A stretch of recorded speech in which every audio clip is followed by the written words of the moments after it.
She had nothing left but the cold, and a stranger's hand reaching through the dark. Alina Hayes never imagined her life would end on a Chicago sidewalk at 27, cast out like trash by the man who promised to love her. Starving, broken, invisible. But when a powerful figure emerged from the shadows offering salvation, she had no idea that one desperate choice would pull her into a world of secrets, danger, and 3 broken children who needed her as much as she needed them. This is her story. Stay until the end, hit that like button, and comment your city so I can see how far this journey reaches. The wind off Lake Michigan cut through fabric and skin like a blade made of pure winter. Alina Hayes pressed herself tighter against the brick wall of the closed pawn shop, her thin coat doing nothing, absolutely nothing, to keep the February cold from devouring her alive. Her fingers had stopped hurting an hour ago. Now they were just numb, curled around the only thing she had left in this world. Her mother's silver ring still warm from being clutched against her chest. 27 years old. And this is how it ends, she thought distantly. The thought didn't even scare her anymore. Fear required energy, and she had none left. 3 days. That's how long it had been since Marcus threw her out. 3 days since he'd screamed that she was worthless, broken, defective, all because her body wouldn't give him the air he demanded.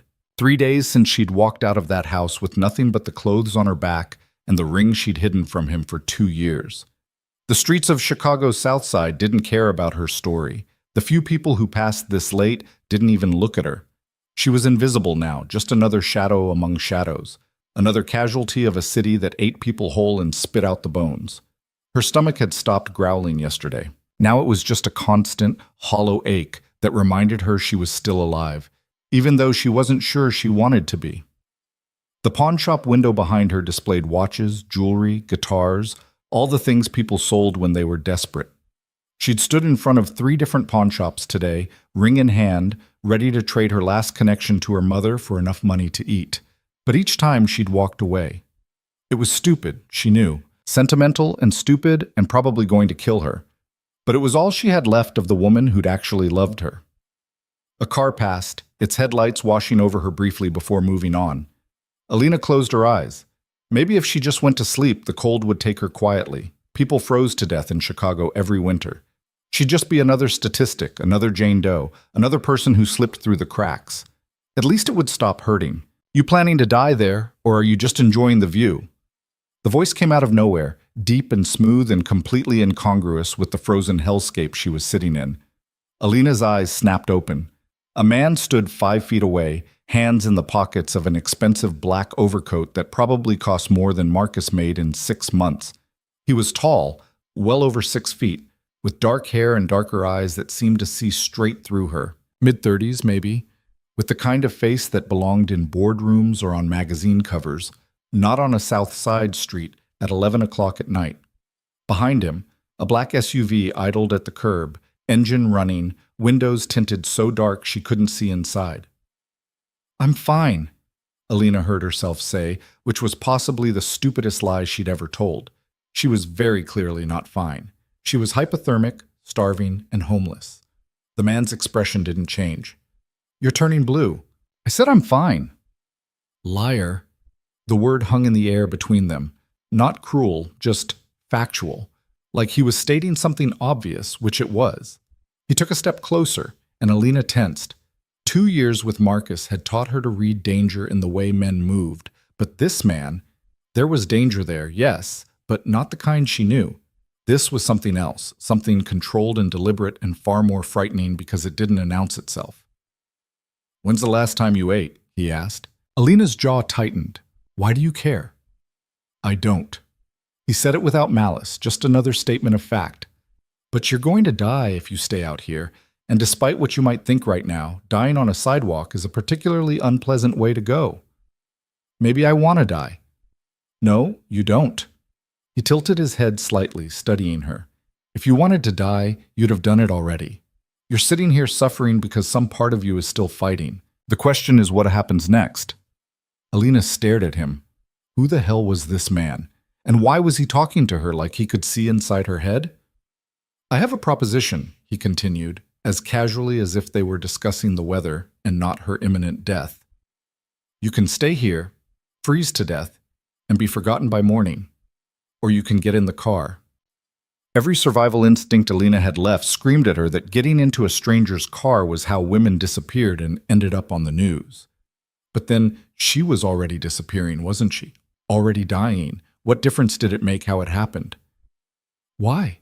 She asked. Her voice sounded strange, distant. Why would you help me?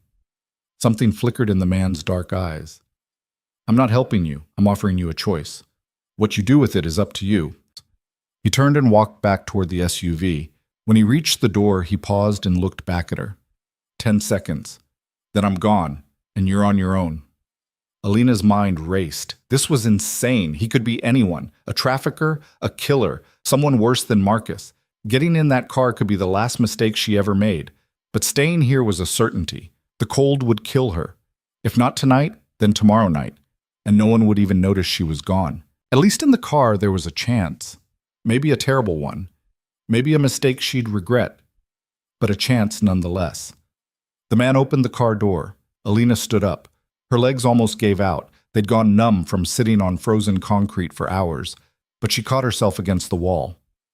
One step. Then another. Each movement felt like walking through quicksand, her body fighting against her even as her mind pushed her forward. She reached the car just as he was about to close the door. Their eyes met.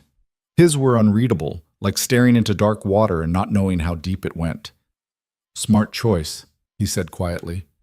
Alina wasn't sure about that, but she climbed into the car anyway. The interior was warm, blessedly, painfully warm.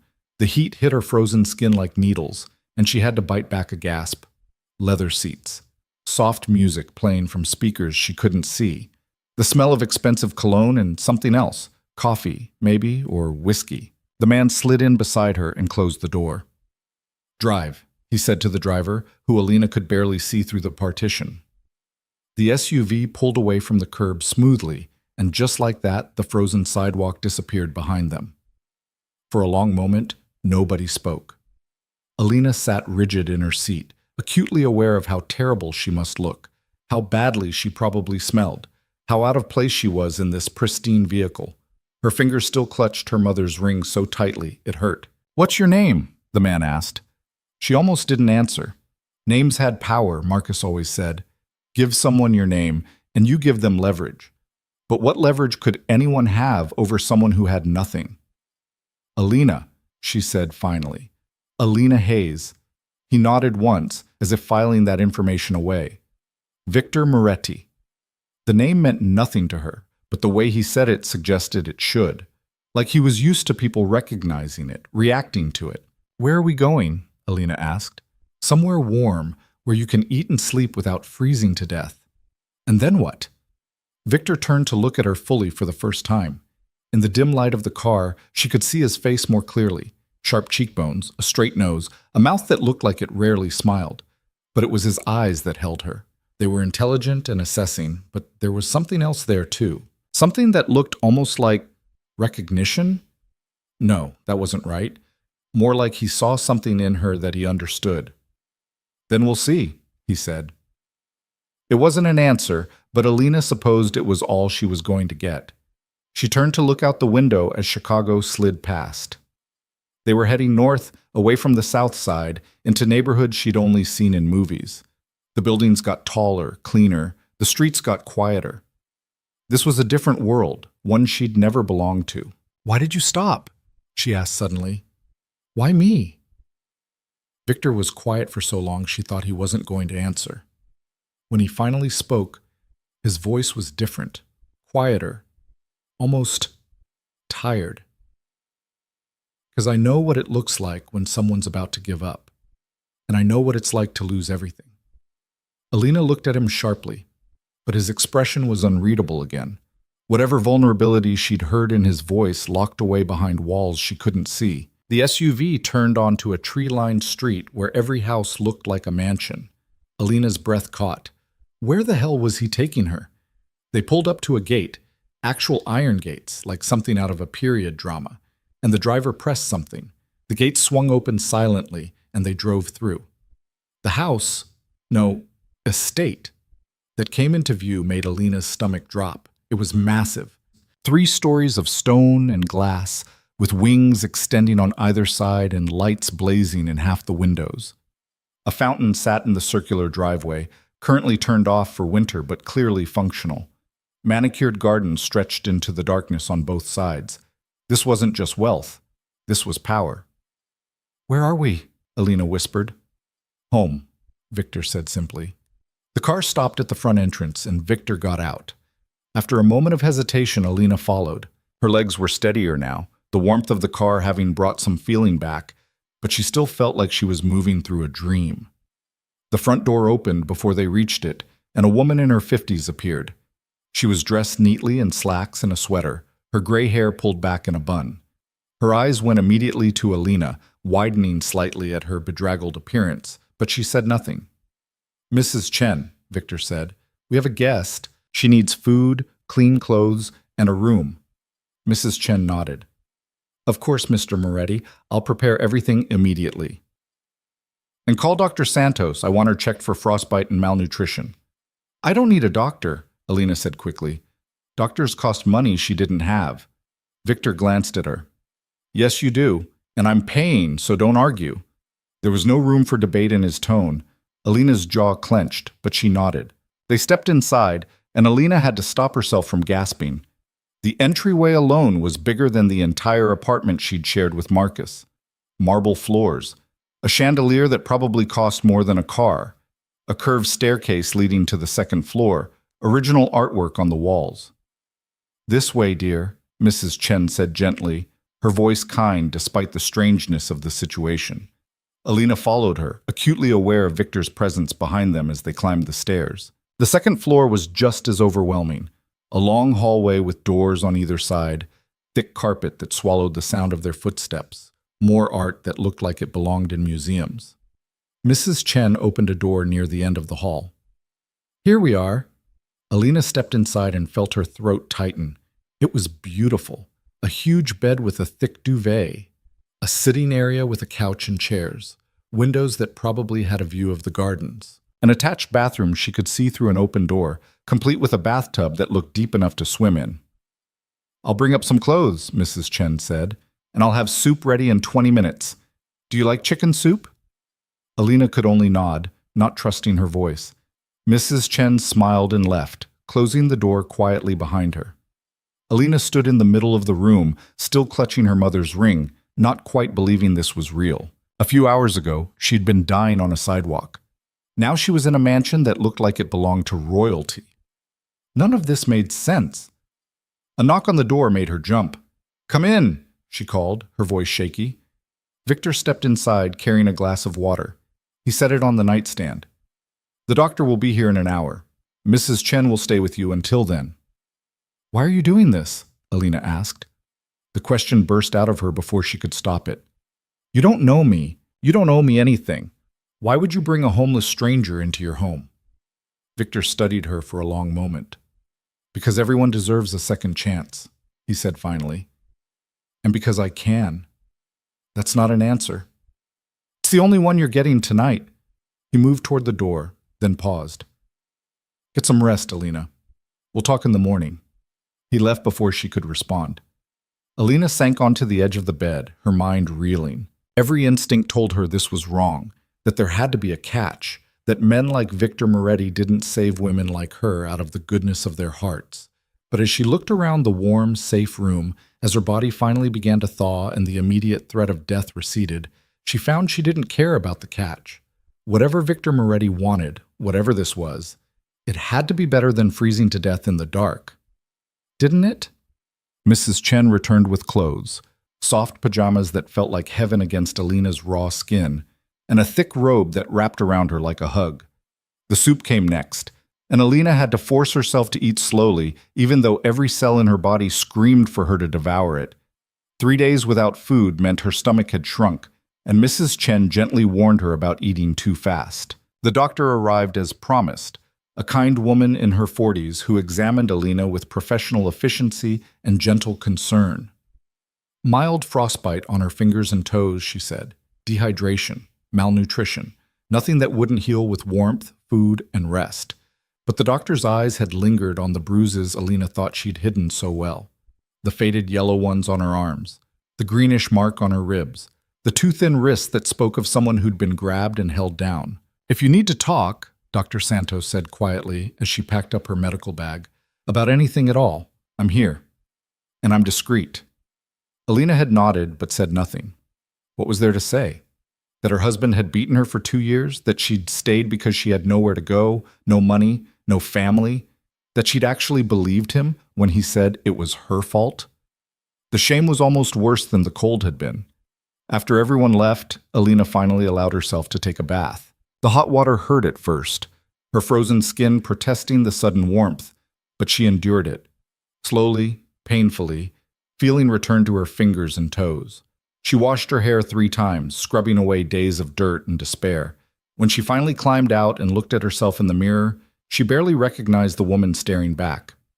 Hollow-eyed, too thin, bruised, but alive. Still alive. She pulled on the pajamas and robe and climbed into the bed. The mattress was so soft it felt like floating. The sheets smelled like lavender. The duvet was warm and heavy and safe. Alina closed her eyes, expecting to fall asleep immediately. But her mind wouldn't quiet. Who was Victor Moretti? What did he want? And why did a man who lived in a mansion like this, who clearly had more money than most people saw in a lifetime, drive around the South Side at night looking for dying homeless women? None of it made sense. But as exhaustion finally pulled her under, Alina decided that sense didn't matter. Not tonight. Tonight she was warm and fed and safe. Tomorrow could bring whatever it wanted. Tonight she would just breathe. Alina woke to sunlight streaming through windows she didn't remember opening. For a moment she was disoriented. This wasn't Marcus's apartment, wasn't the shelter she'd tried to get into, wasn't the frozen sidewalk. Then memory crashed back. Victor Moretti. The car. This room. She sat up slowly, her body aching in new ways. The warmth and food and rest had helped, but 3 days on the street had taken their toll. Her muscles felt like they'd been beaten, and her head throbbed dully. A clock on the nightstand read 9:47 a.m. Alina couldn't remember the last time she'd slept past 7. Marcus always wanted breakfast at 7:30 sharp. A knock on the door made her tense. "Come in," she called. Mrs. Chen entered with a tray. "Good morning, dear. I brought you breakfast. How are you feeling?" "Better," Alina said, and it wasn't entirely a lie. "Thank you." Mrs. Chen set the tray on the bed. Scrambled eggs, toast, fruit, orange juice, coffee. Enough food for 2 people.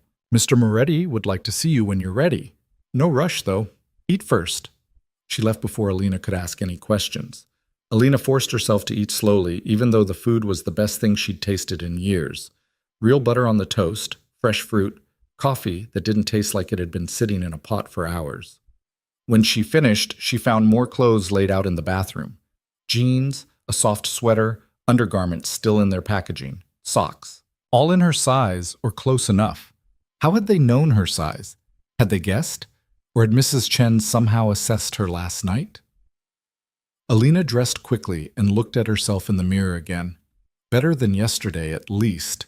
Still too thin, still bruised, but clean and warm and alive. She opened the door and found Mrs. Chen waiting in the hallway. "This way, dear," the older woman said kindly. They descended the grand staircase and turned down a different hallway. Mrs. Chen knocked on a heavy wooden door. "Come in," Victor's voice called. The room they entered was clearly an office.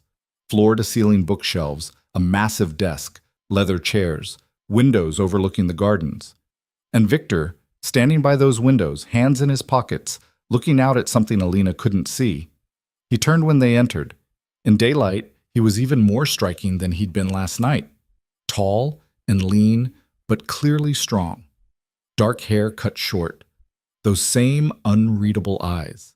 He wore slacks and a white shirt with the sleeves rolled up, and somehow looked both relaxed and ready for violence. "Thank you, Mrs. Chen," he said. The housekeeper left, closing the door behind her. Alina stood awkwardly in the middle of the office, not sure what to do with her hands. "You wanted to see me?" "Sit," Victor said, gesturing to one of the chairs facing his desk. Alina sat. Victor moved to his own chair, settling behind the desk with the ease of someone who was used to being in control. "How are you feeling?" he asked. Fine, Alina paused. Better. Thank you for everything. Victor nodded once. We need to talk about what happens next. Here it comes, Alina thought. The catch, the price. Nothing in life was free, especially not rescue from a freezing sidewalk by a wealthy stranger.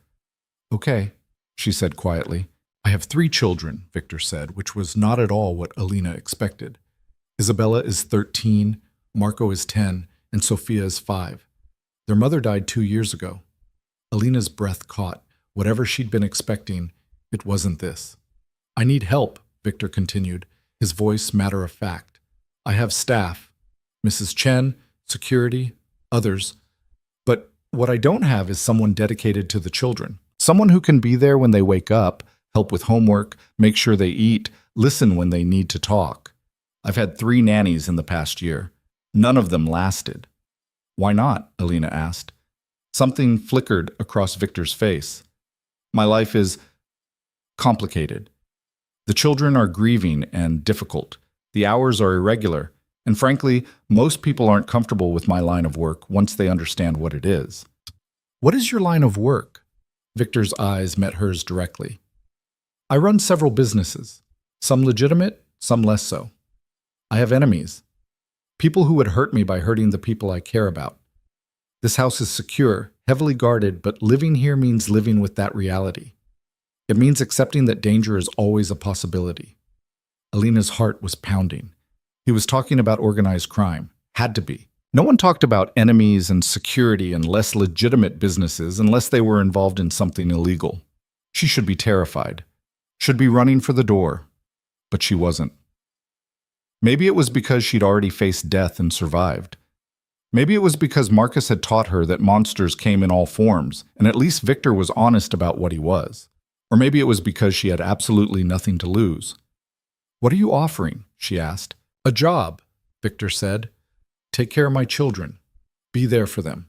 In exchange, you'll have a room here, food, a salary, safety, and more importantly, a purpose. Why me? I'm not a nanny. I have no experience with children. I was literally dying on a sidewalk last night. Exactly. Victor leaned forward slightly.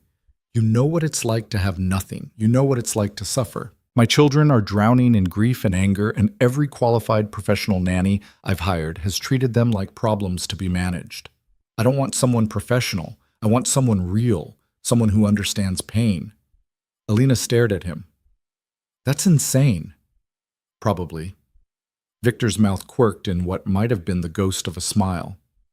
But I'm not offering you a normal situation. I'm offering you a chance to rebuild your life while helping 3 children who need someone like you more than they need someone who knows the proper bedtime routine. What if I can't do it? What if they hate me? Then we'll figure something else out. But I think you're stronger than you believe you are, Alina. Strong enough to survive what you've survived. Strong enough to do this. Alina's mind reeled. This was crazy. All of it. Accepting a job from a man she didn't know. Taking care of children she'd never met. Living in a house that was apparently under constant threat. But what was the alternative? Go back to the street? Try to find Marcus? Attempt to restart a life she didn't even want? At least here, she could be useful. At least here, she had a chance.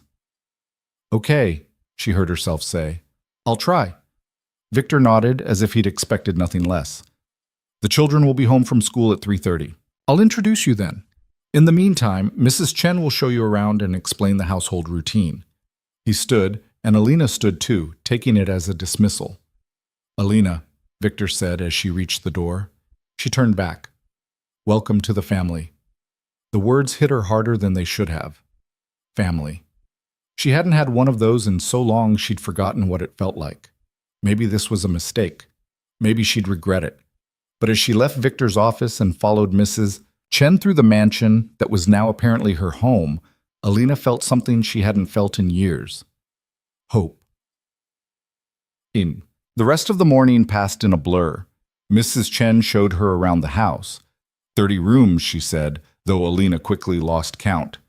There was a library, a gym, a media room, multiple living rooms, a formal dining room that seated 20, and a kitchen that looked like it belonged in a restaurant. The children's rooms are on the 3rd floor, Mrs. Chen explained as they climbed another staircase. Mr. Moretti wanted them to have their own space. The third floor was different from the rest of the house. More colorful, less formal. There were 3 bedrooms, one clearly belonging to a teenage girl, decorated in purples and grays, one that screamed 10-year-old boy, with sports posters and a gaming console, and one that was unmistakably a little girl's room, all pinks and whites and stuffed animals. Isabella is the oldest, Mrs. Chen said. She's challenging, very protective of her siblings. She's taken her mother's death the hardest. Alina nodded, understanding more than Mrs. Chen probably realized. She'd been 13 once. She remembered how it felt to lose a mother, to be angry at the world, to push everyone away. Marco is quieter, Mrs. Chen continued. He keeps to himself mostly, spends a lot of time reading or gaming. He used to play soccer, but he quit after his mother died. And Sophia? Mrs. Chen's expression softened.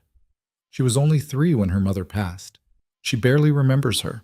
But she has nightmares, asks for her mama sometimes. It breaks my heart. Alina's chest tightened. 5 years old and already carrying that kind of loss. They're good children, Mrs. Chen said firmly.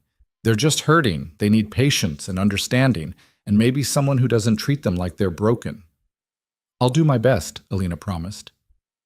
They returned to the second floor, and Mrs. Chen showed Alina to her new room, not the guest room she'd slept in last night, but a permanent space. It was smaller than the guest room, but still larger than anywhere Alina had ever lived. It had a window overlooking the gardens, a small sitting area, and a bathroom of her own. Lunch will be ready at noon, Mrs. Chen said, and the children's bus arrives at 3:30. Mr. Moretti will be in meetings until then, but I'll be here if you need anything. After Mrs. Chen left, Alina sat on her new bed and tried to process everything that had happened in the past 12 hours. Yesterday, she'd been homeless and dying. Today, she had a room, a job, a chance. It didn't feel real. She pulled her mother's ring from her pocket. She'd kept it with her even after changing clothes, and slipped it onto her finger for the first time in 2 years. Marcus had forbidden her from wearing it, said it was ugly and worthless. But it wasn't worthless. It was a reminder of where she'd come from, of what she'd survived, of who she was when someone actually loved her. Alina closed her eyes and made a silent promise to the mother she'd lost when she was 16. I won't waste this chance. Whatever this is, whatever happens, I won't give up again. At 3:25 p.m., Alina stood in the entryway with Victor, her heart pounding so hard she was sure he could hear it. Remember, Victor said quietly, they're going to test you. Isabella especially. Don't take it personally. Okay? Alina managed. At precisely 3:30, headlights appeared through the front windows. A small bus pulled up the driveway, and Alina's stomach churned with nervousness. The door opened, and 3 children spilled out. The first was clearly Isabella, tall for 13, with long dark hair and her father's sharp features. She wore a school uniform with calculated messiness, and her eyes went immediately to Alina with undisguised suspicion. Marco came next, small for 10, with shaggy brown hair and glasses. He barely glanced at Alina before ducking his head and heading inside. And then Sophia, tiny and delicate, with curly brown hair and huge dark eyes. She clutched a stuffed rabbit and looked at Alina with curiosity rather than suspicion. Children, Victor said, his voice warm in a way Alina hadn't heard before. This is Alina. She's going to be staying with us and helping take care of you. Another one? Isabella's voice was sharp. How long is this one going to last? A week? 2? Isabella, Victor said, a warning in his tone. What? I'm just being realistic. They always leave. Alina's heart ached for this angry, hurting girl. She knew that anger, had carried it herself. Hi, Alina said, keeping her voice gentle. It's nice to meet you all. Marco mumbled something that might have been a greeting and disappeared up the stairs. Isabella rolled her eyes and followed him, but Sophia stayed staring at Alina with those big eyes. What's your name again? She asked, her voice small. Alina. That's pretty. Sophia hugged her rabbit tighter. Are you going to leave like the others? The question was so direct, so heartbreakingly honest, that Alina had to swallow hard before answering. I'm going to try my best to stay, she said truthfully. Would that be okay with you? Sophia considered this seriously. Then she nodded. Okay. Do you like tea parties? Despite everything, Alina felt herself smile. I've never had one. Sophia's eyes went wide. Never? We have to fix that. Come on. She grabbed Alina's hand with complete trust and tugged her toward the stairs. Alina looked back at Victor, who was watching with an expression she couldn't quite read. He nodded once, encouragingly. And just like that, Alina's new life began. Sophia's tea party took place in her bedroom, with Alina sitting cross-legged on a pink carpet surrounded by stuffed animals arranged in a careful circle. The little girl poured imaginary tea from a plastic teapot with the seriousness of someone performing surgery. This is Mr. Hoppy, Sophia said, gesturing to the rabbit she'd been carrying. And that's Princess, and that's George, and that's Buttons. She pointed to each stuffed animal in turn. They all like sugar in their tea except George. George is watching his figure. Alina bit back a smile. I see. That's very thoughtful of George. Mama used to say that, Sophia said, her voice suddenly smaller, about watching her figure. I don't really know what it means, but it sounds grown up. Alina's heart squeezed. Your mama sounds like she was very smart. She was the smartest. Sophia poured more invisible tea. Do you have a mama? I did. She died when I was 16. Sophia's eyes went wide. That's sad. Do you miss her? Every day. The little girl was quiet for a moment, her small hands still on the teapot. I miss mine too, but sometimes I can't remember her face. Is that bad? Alina reached out and gently touched Sophia's hand. No, sweetheart, that's not bad.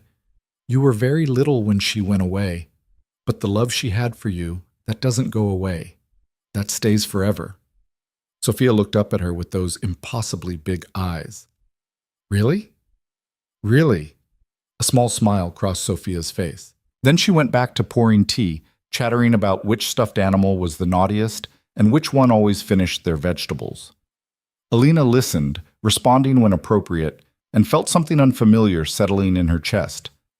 Purpose. This was what purpose felt like. After an hour, Mrs. Chen appeared at the door. Sophia, time for homework, dear. But we're not done with tea, Sophia protested. We can finish tomorrow, Alina said gently. Mr. Hoppy and the others will wait. Sophia considered this, then nodded. Okay, but you promise you'll come back? I promise. The little girl threw her arms around Alina's waist in a quick hug that nearly knocked the breath out of her, then skipped off with Mrs. Chen, already chattering about her spelling words. Alina stood slowly, her legs stiff from sitting on the floor. Through the open door, she could see down the hallway to Marco's room. The door was cracked, and she could hear the sounds of video game music. She approached quietly and knocked on the door frame. Marco, can I come in? The music paused. I guess. Alina pushed the door open. Marco's room was exactly what she'd expected.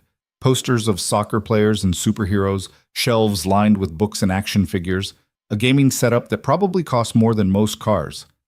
Marco himself sat at his desk, controller in hand, not looking at her. What are you playing? Alina asked. Just a game. His voice was flat, guarded. Cool. Alina stayed in the doorway, not wanting to intrude. Mrs. Chen said you used to play soccer. Marco's shoulders tensed. Yeah, not anymore. Why'd you stop? Because. He still wasn't looking at her. Because it doesn't matter. Alina recognized that tone.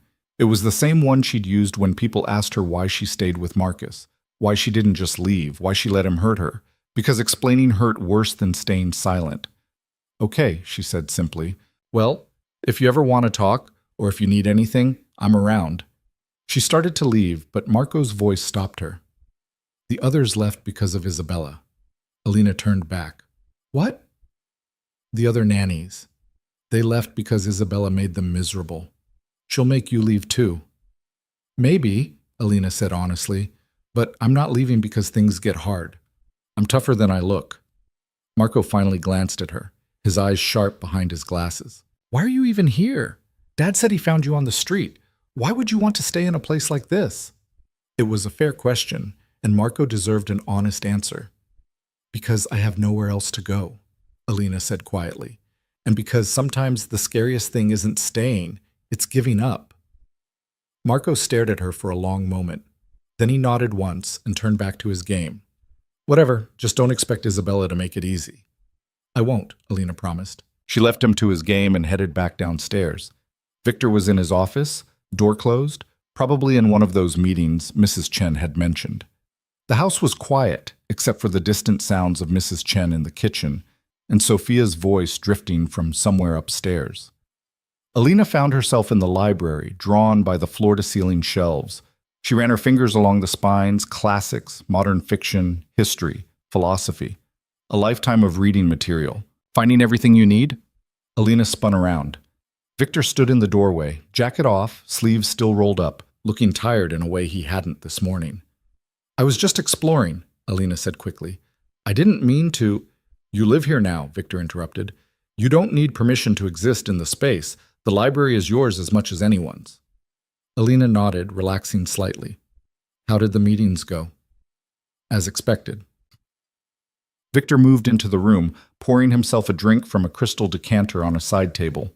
How did the introductions go? Sophia invited me to a tea party. Marco tolerated my presence. Isabella, Alina trailed off. Didn't acknowledge your existence? Victor's mouth quirked. That's actually better than I expected. Usually she's actively hostile by now. Marco said she drove the other nannies away.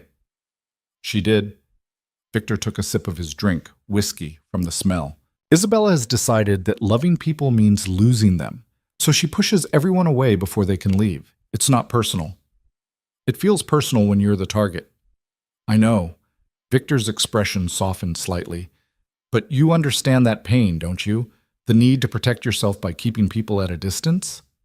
Alina's breath caught. He was right, of course. She'd done the same thing for years, even before Marcus. After her mother died, she'd shut everyone out, convinced herself she was better off alone. Yes, she admitted. Then you'll understand Isabella better than any of the others did. Victor set his glass down. Dinner is at 6. The children eat in the kitchen usually, but tonight we'll use the dining room. I want them to see us as a unit. A unit? You're part of this household now, Alina. Not staff, not a guest, part of the family. The children need to understand that. Family. There was that word again, hitting her right in the chest. Victor left her in the library, and Alina sank into one of the leather chairs, her mind spinning. She'd been here less than 24 hours, and her entire world had shifted. Yesterday, she was nobody. Today, she was... what? A nanny? A guardian? A member of Victor Moretti's complicated, dangerous, grieving family? At 6 o'clock, Alina made her way to the dining room. The table that could seat 20 was set for 5 at one end, Victor at the head, Sophia on his right, and 3 other places presumably for Isabella, Marco, and Alina. Sophia was already there, swinging her legs and humming to herself. She brightened when she saw Alina. You're here. I told Mr. Hoppy you'd come to dinner. Is Mr. Hoppy joining us? Alina asked, taking the seat next to Sophia. He's not allowed at the table. Daddy says stuffed animals don't need to eat. That's very practical of your daddy. Marco appeared next, sliding into his seat without comment. He'd changed into a hoodie and jeans, his hair still damp from what was probably a very quick shower. Isabella was last. She walked in like she was entering a battlefield, her eyes immediately finding Alina and narrowing. She sat as far from Alina as possible, across the table and down one seat. Victor arrived moments later, and Mrs. Chen began serving roasted chicken, vegetables, fresh bread, salad, the kind of meal Alina had only seen in magazines. So, Victor said, serving himself, how was school today? Fine, Marco muttered. Boring, Isabella said flatly. I painted a butterfly, Sophia announced. It has 6 legs and 2 wings and a smiley face. Butterflies don't have smiley faces, Isabella said. Mine does. Victor's mouth twitched. I'm sure it's beautiful, Piccola. Did you bring it home? It's drying. Mrs. Chen said we can hang it on the fridge tomorrow. Alina picked at her food, hyper-aware of Isabella's gaze on her. The girl hadn't said a word directly to her, but the hostility was palpable. Isabella, Victor said, your English teacher called me today. Isabella's fork paused halfway to her mouth. What did she say? That you've been skipping homework assignments? I've been busy. Busy doing what? Things. Isabella's jaw set in a way that reminded Alina painfully of herself at that age. That's not an answer. Well, it's the only one you're getting. The tension at the table spiked. Sophia stopped swinging her legs. Marco studied his plate like it held the secrets of the universe. Isabella, Victor's voice was quiet but firm. You will complete your assignments, or you will lose your phone privileges. Your choice. Fine. Whatever. Isabella threw her napkin on her plate and stood. I'm not hungry anyway. Sit down. No. Father and daughter stared at each other across the table, and Alina could see the grief in both their faces. Victor's carefully controlled, Isabella's raw and angry. Please, Victor said, and something in his voice made Isabella hesitate. Just sit. Finish dinner. We don't have to talk about school. Isabella wavered. For a moment, Alina thought she'd storm out anyway, but then she sat, picking up her fork with jerky movements, her face flushed. The rest of dinner passed in tense silence. Sophia tried to fill it with chatter about butterflies and tea parties, but even her sunshine couldn't quite cut through the darkness. When it was over, Isabella disappeared upstairs without a word. Marco followed shortly after. Sophia lingered, helping Mrs. Chen clear plates, until Victor gently sent her to get ready for bed. Alina stood to help with the dishes, but Mrs. Chen waved her off. You go on, dear. I've got this. Alina found herself wandering back to her room, emotionally exhausted despite having done very little. She changed into the pajamas from last night and was about to climb into bed when a knock sounded at her door. Come in, she called. Victor stepped inside, and Alina was suddenly very aware that she was in pajamas, that this was her bedroom, that this whole situation was deeply strange. I wanted to apologize, Victor said, for Isabella's behavior at dinner. You don't need to apologize. She's grieving. She's also 13 and thinks the world owes her something because she's in pain. Victor ran a hand through his hair. I don't know how to reach her anymore. I don't know how to help her. Alina saw the exhaustion in his face, the weight he carried.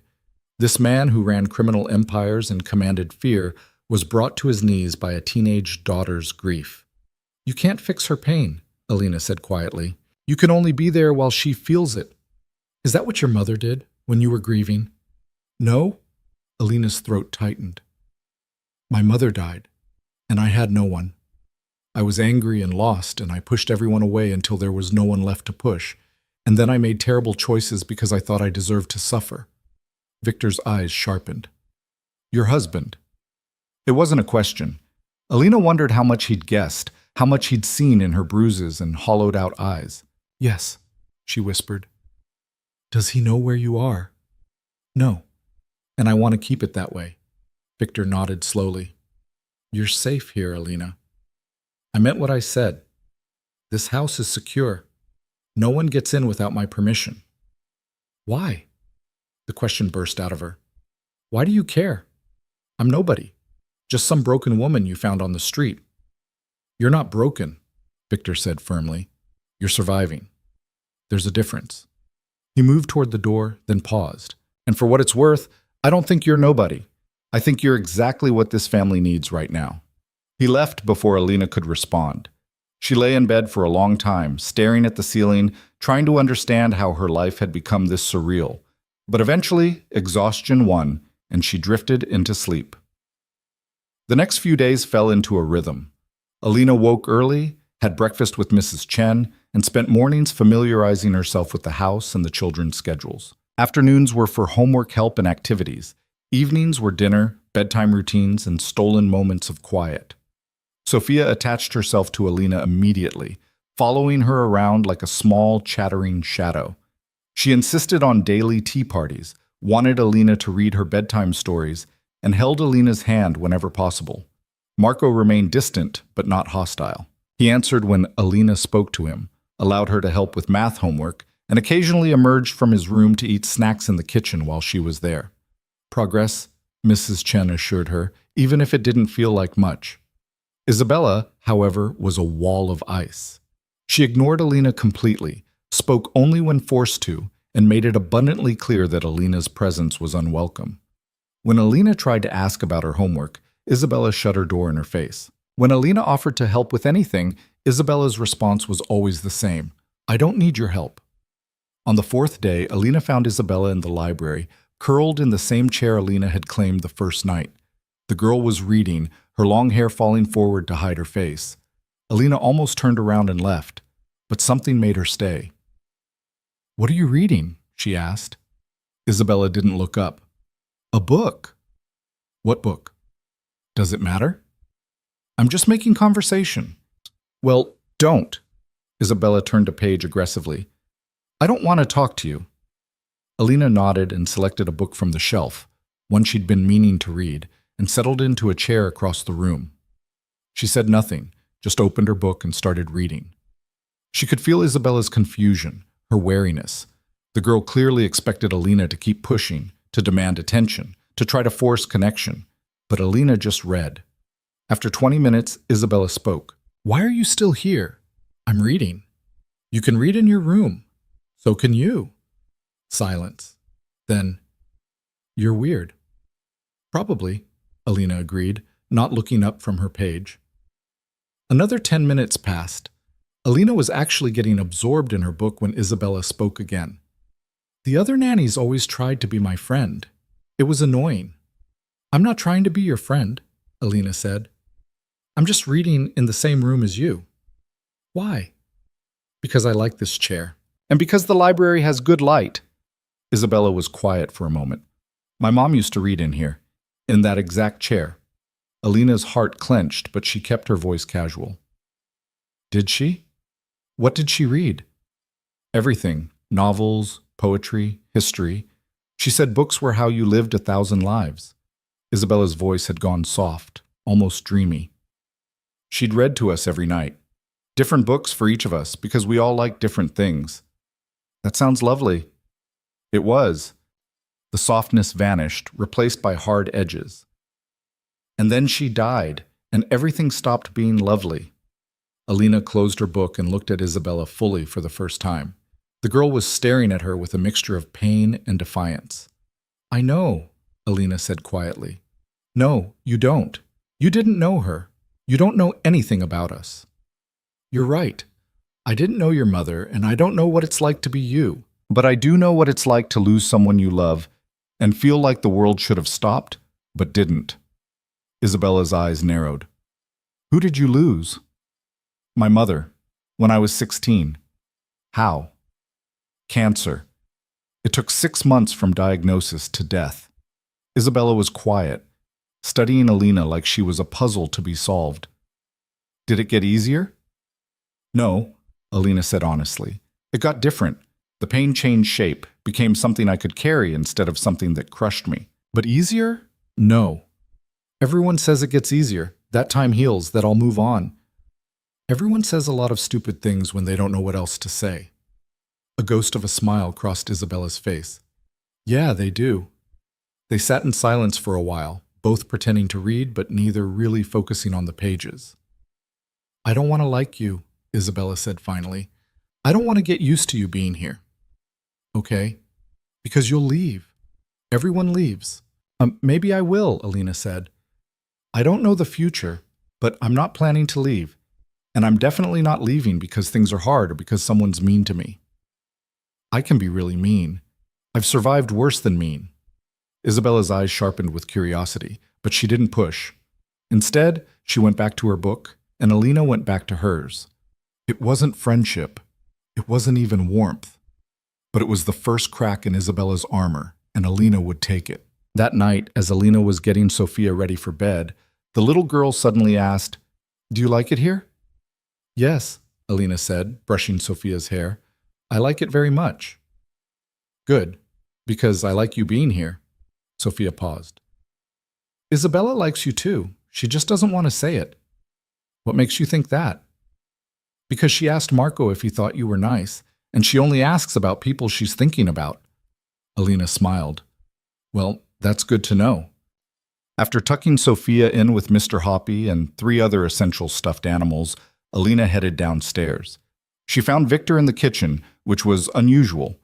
He was usually in his office or out somewhere doing whatever mysterious things he did.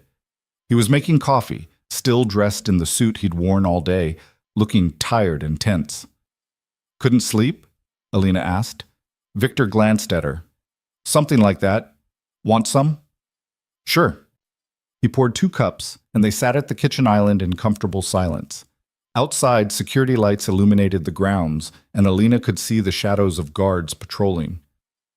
You're doing well with them, Victor said after a while. Better than I expected. Isabella still hates me. Isabella hates everyone. But she was in the library with you today. That's significant. We just read, we barely spoke.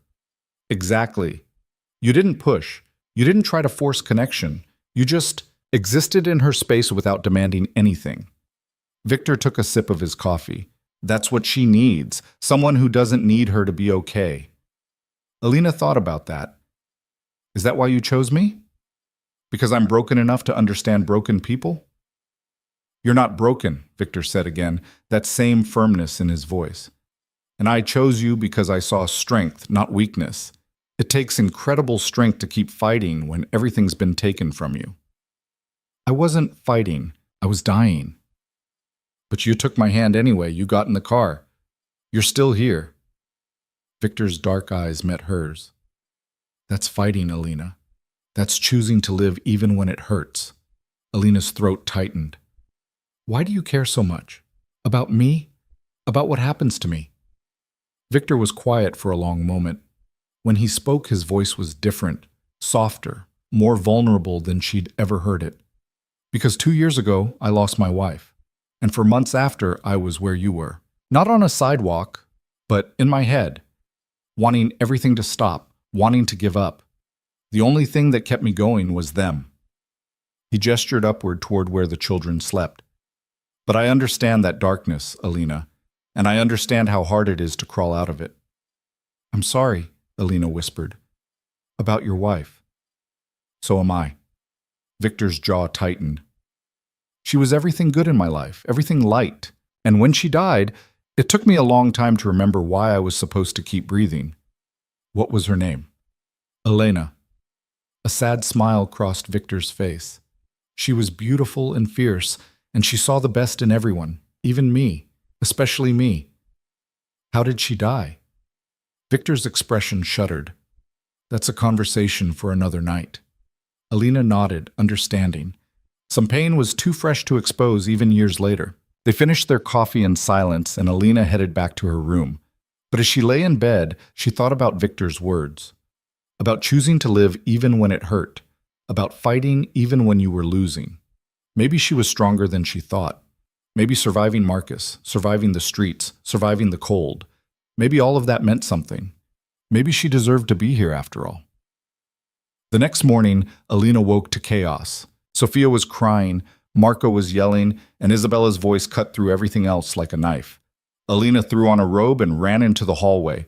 All 3 children stood outside Sophia's room, and the little girl was sobbing into Marco's shoulder. What happened? Alina asked. Mr. Hoppy's missing, Isabella said, her face pale. Sophia can't find him anywhere. I had him at breakfast, Sophia hiccuped. And then he was gone, and I looked everywhere, and he's gone. Okay, Alina soothed, kneeling in front of the little girl. We'll find him, I promise. When did you last see him? In the kitchen. I put him on the counter while I ate my cereal. Alina looked at Marco and Isabella. Help me search. Check every room on this floor. Sophia, you stay with me. For once, Isabella didn't argue. The 3 of them split up, searching bedrooms, bathrooms, closets. Sophia clung to Alina's hand, still crying, and Alina's heart ached for her. 20 minutes later, they reconvened empty-handed. Sophia was inconsolable now, and even Marco looked worried. Mrs. Chen, Alina called, heading downstairs. Have you seen Sophia's rabbit? The housekeeper appeared from the laundry room. The stuffed one. Oh dear, I think it might have gotten mixed in with the linens. I was doing washing this morning. They hurried to the laundry room, and sure enough, there was Mr. Hoppy, tumbling in the dryer with a load of towels. No, Sophia wailed. He's going to be ruined. Mrs. Chen quickly stopped the dryer and pulled out the slightly damp rabbit. He's fine, sweetheart, just a little warm. But Sophia wouldn't be consoled. He hates being wet. He's going to be sad forever. Alina took the rabbit gently. Hey, look at me. Mr. Hoppy is okay. He just had an adventure. Sometimes adventures are scary, but he came through it fine.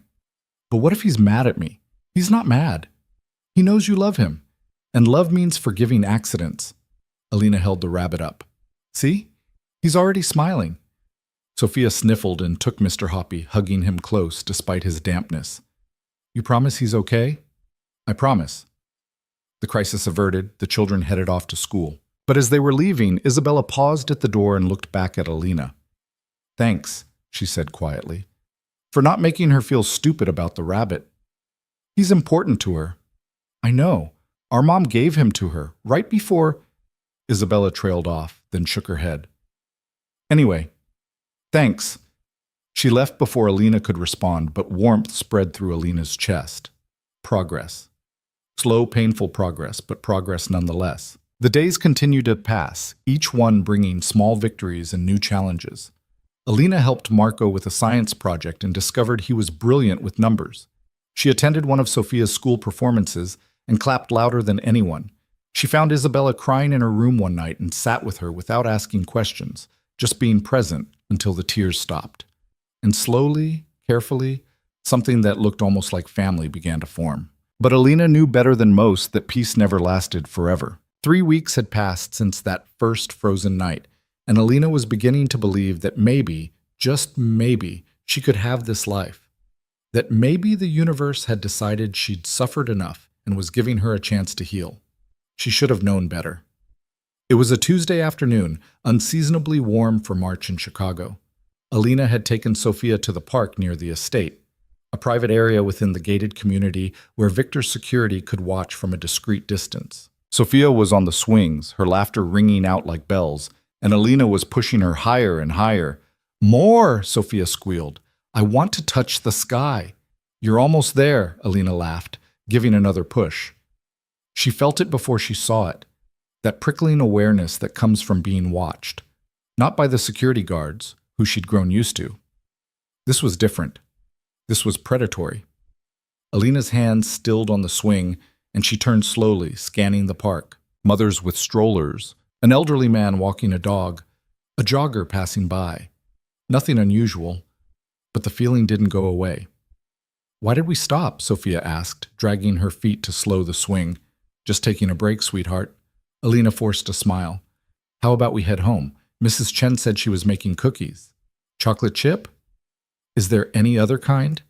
Sophia jumped off the swing and grabbed Alina's hand, already chattering about how many cookies she was going to eat. But Alina kept glancing over her shoulder as they walked back toward the house, that uneasy feeling growing stronger with each step. She was being paranoid, she told herself. Marcus didn't know where she was. He couldn't know. She'd disappeared completely, left no trail, had no phone, no social media, nothing that could lead him here. But fear didn't listen to logic. That night, Alina couldn't shake the anxiety. She went through the motions, helping with homework, making dinner with Mrs. Chen, reading Sophia her bedtime story, but her mind was elsewhere, replaying every face she'd seen at the park, searching for familiarity. You're quiet tonight, Victor observed. They were in the kitchen again, their late-night coffee ritual having become routine. Something wrong? Alina hesitated. Probably nothing. I just had a weird feeling at the park today, like someone was watching us. Victor's expression sharpened immediately. Did you see anyone suspicious? No. That's why I said it's probably nothing. I'm just being paranoid. Paranoia keeps you alive in my world. Victor pulled out his phone and typed something quickly. I'll have security review the park footage and increase patrols around the perimeter. Better safe than sorry. I'm probably overreacting. Or you're not.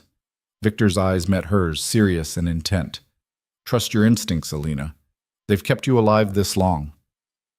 2 days later, Alina was in the library with Isabella when Mrs. Chen appeared in the doorway, her face pale.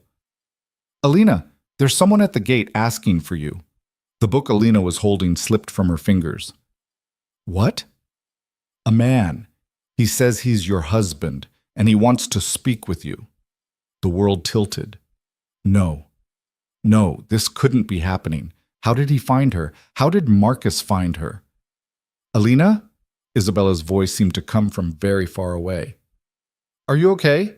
You look like you're going to pass out. Alina couldn't breathe.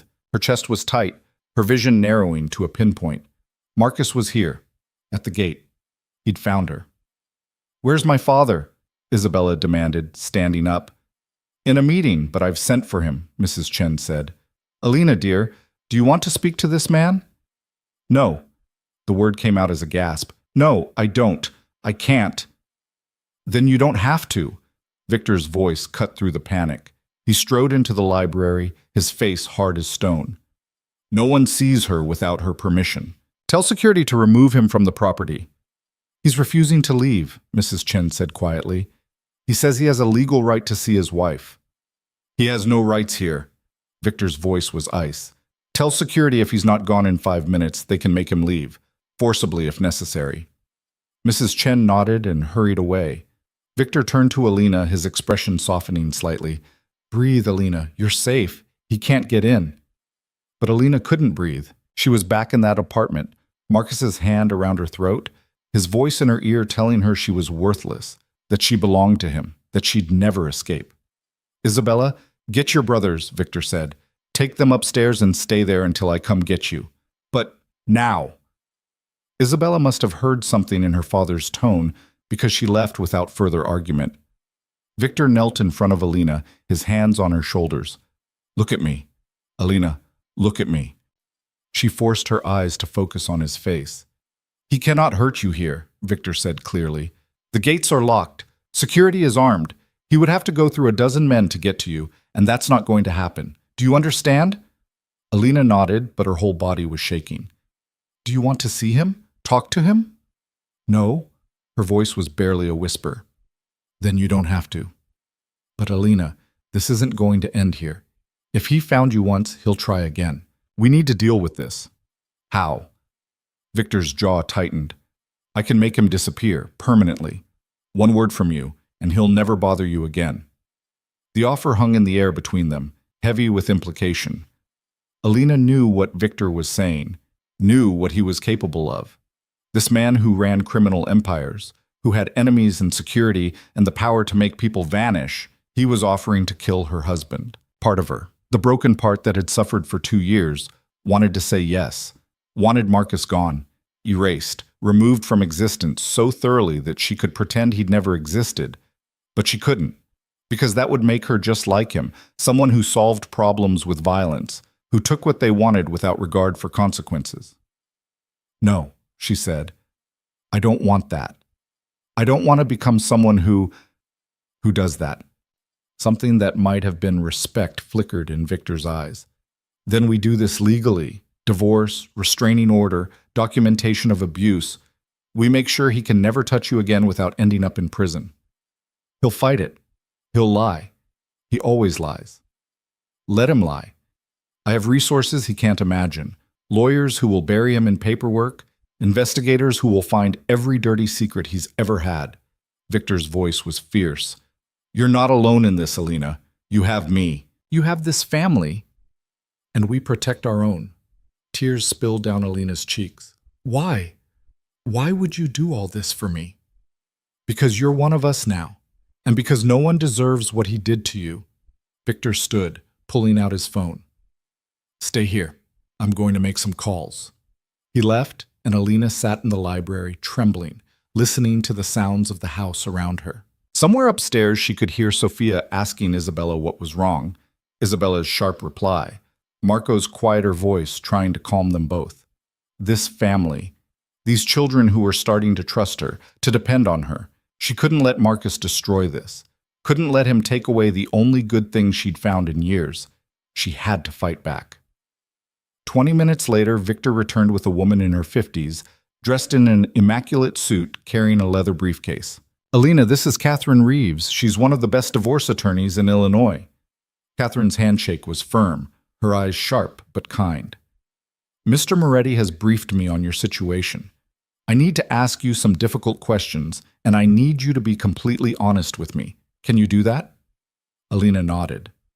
They sat in Victor's office for 2 hours. Catherine asked about everything, how long she'd been married, when the abuse started, what forms it took, whether there was documentation, witnesses, anything that could build a case.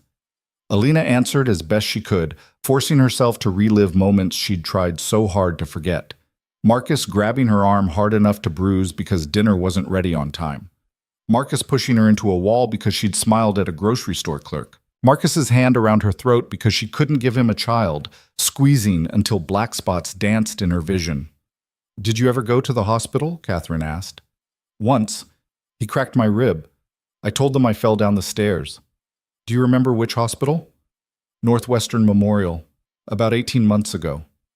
Catherine made notes. "We can subpoena those records." "What about police? Did you ever call them?" "No, he said if I did, he'd kill me." And I believed him. "Witnesses? Anyone who saw the abuse or its aftermath?" Alina thought. "Maybe. There was a neighbor, Mrs. Patterson. She saw bruises sometimes, asked me about them. I always lied, but she might have suspected." "We'll find her." Catherine's pen flew across her legal pad. "What about financial records? Joint accounts?" "He controlled everything. I wasn't allowed to have my own money. That's financial abuse, and it's documented. We can use that." Catherine looked up. "Alina, I'm going to be honest with you. This won't be easy. Your husband will fight. He'll try to drag your name through the mud, claim you're lying, make you out to be the villain. But with Mr. Moretti's resources and what you've told me, we can build a case that will not only get you divorced, but potentially get him criminally charged." "Criminally charged?" "Domestic violence is a crime. If we can prove even a fraction of what you've described, he could face jail time." The thought sent a thrill of fear and hope through Alina. Marcus in prison. Marcus unable to hurt anyone else. Marcus finally facing consequences for what he'd done. "How long will this take?" she asked. "Months, probably. But we'll start with a restraining order. That can happen within days. And Mr. Moretti's security will ensure your physical safety in the meantime." After Catherine left, Alina felt hollowed out, like she'd purged something toxic but necessary. Victor appeared in the doorway with a glass of water. "You did well," he said. "I feel like I'm going to throw up." "That's normal. You just if you're falling apart." He was right. Alina sipped the water and focused on breathing, on grounding herself in the present moment. She was safe. Marcus couldn't get in. She had help now, resources, protection. When her hands stopped shaking, she went upstairs. All three children were in Sophia's room. The little girl was clutching Mr. Hoppy, her eyes red from crying. Marco sat on the bed next to her, looking anxious. Isabella stood by the window, arms crossed, her face a carefully constructed mask of indifference that didn't quite hide her concern. "Hey," Alina said softly from the doorway. Sophia launched herself off the bed and wrapped her arms around Alina's waist. "Are you okay? Bella said your husband came and you were scared and Daddy said we had to stay here and I was worried. I'm okay, sweetheart." Alina knelt down to Sophia's level. "I promise. I'm okay." "Is the bad man gone?" Alina's throat tightened. So they knew. Of course they knew. They'd lost their mother. They understood that people could be dangerous, that the world wasn't always safe. "Yes, he's gone, and he's not coming back. Daddy said he can't get in, that the guards won't let him." Sophia's lower lip trembled. "Is that true?" "It's absolutely true. Your daddy is very good at keeping people safe." Marco spoke up from the bed. "Is he going to keep trying to get to you?" "I don't know," Alina said honestly. "But if he does, we're ready. We have lawyers and security and a plan. He can't hurt me anymore." "Good." The word came from Isabella, sharp and fierce. "Because if he tries, he'll have to go through all of us." Alina looked at the teenage girl standing by the window, this child who'd pushed her away for weeks, and saw something new in her eyes. Protection. Belonging. Family. "Thank you," Alina whispered. Isabella shrugged, trying to look casual. "Whatever, we just don't want to lose another person. It would be inconvenient." The words were dismissive, but her voice cracked slightly on the last word, betraying her. That night, after the children were in bed, Alina found Victor on the back terrace. He was smoking a cigarette, something she'd never seen him do, and staring out at the dark gardens. "I didn't know you smoked," she said, stepping outside. "I don't, usually." Victor took a drag. "Bad habit from another life." Alina stood beside him, wrapping her arms around herself against the cool night air. Thank you. For today. For everything. You don't need to thank me. Yes, I do. You could have just kicked me out, told me I was too much trouble, that my problems would bring danger to your family. But you didn't. Victor flicked ash into a tray. Your problems are my problems now. That's what family means. There it was again. Family. The word that kept appearing, kept wrapping around her like a warm blanket. The children were scared today, Alina said, especially Sophia. They've learned that the people they love can be taken away. Of course they were scared. Victor's jaw tightened. But they've also learned that we fight to protect each other.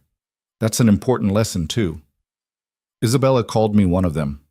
Said Marcus would have to go through all of them to get to me. A small smile crossed Victor's face. Isabella's decided you're worth keeping. That's high praise from her. I don't want to put them in danger. They're already in danger. My children, by virtue of being mine, live with a target on their backs. One more doesn't change the math. Victor stubbed out his cigarette. Besides, you're not putting them in danger. Your husband is. And he'll answer for that. The quiet menace in Victor's voice sent a shiver down Alina's spine.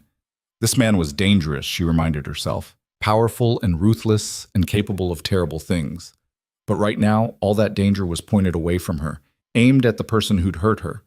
It should have frightened her. Instead, she felt protected. What happens now? She asked. Now, we wait for Catherine to file the paperwork.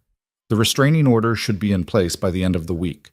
After that, we let the legal system do its work. Victor turned to face her.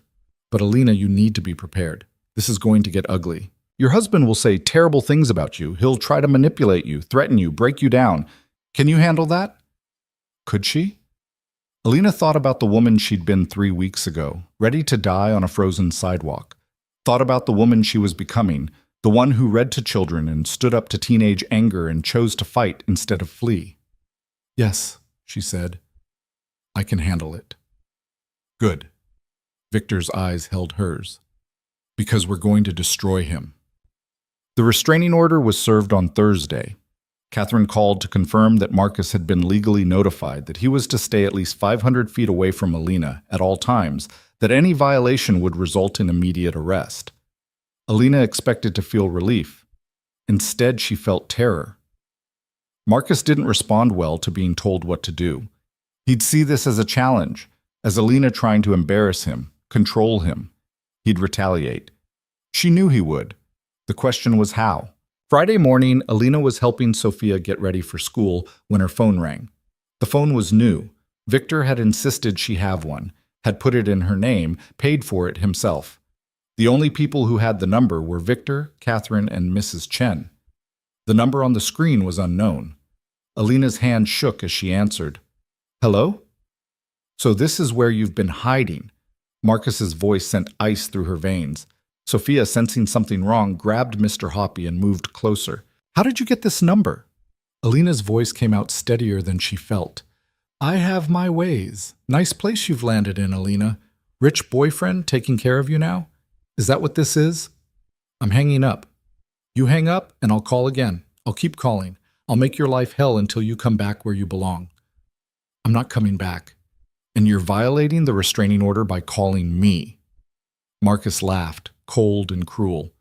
That piece of paper doesn't scare me. You think some judge's signature is going to keep me away from my wife? Ex-wife, I've filed for divorce. The silence on the other end was deadly. Then, in a voice that made Alina's blood freeze, you're making a very big mistake.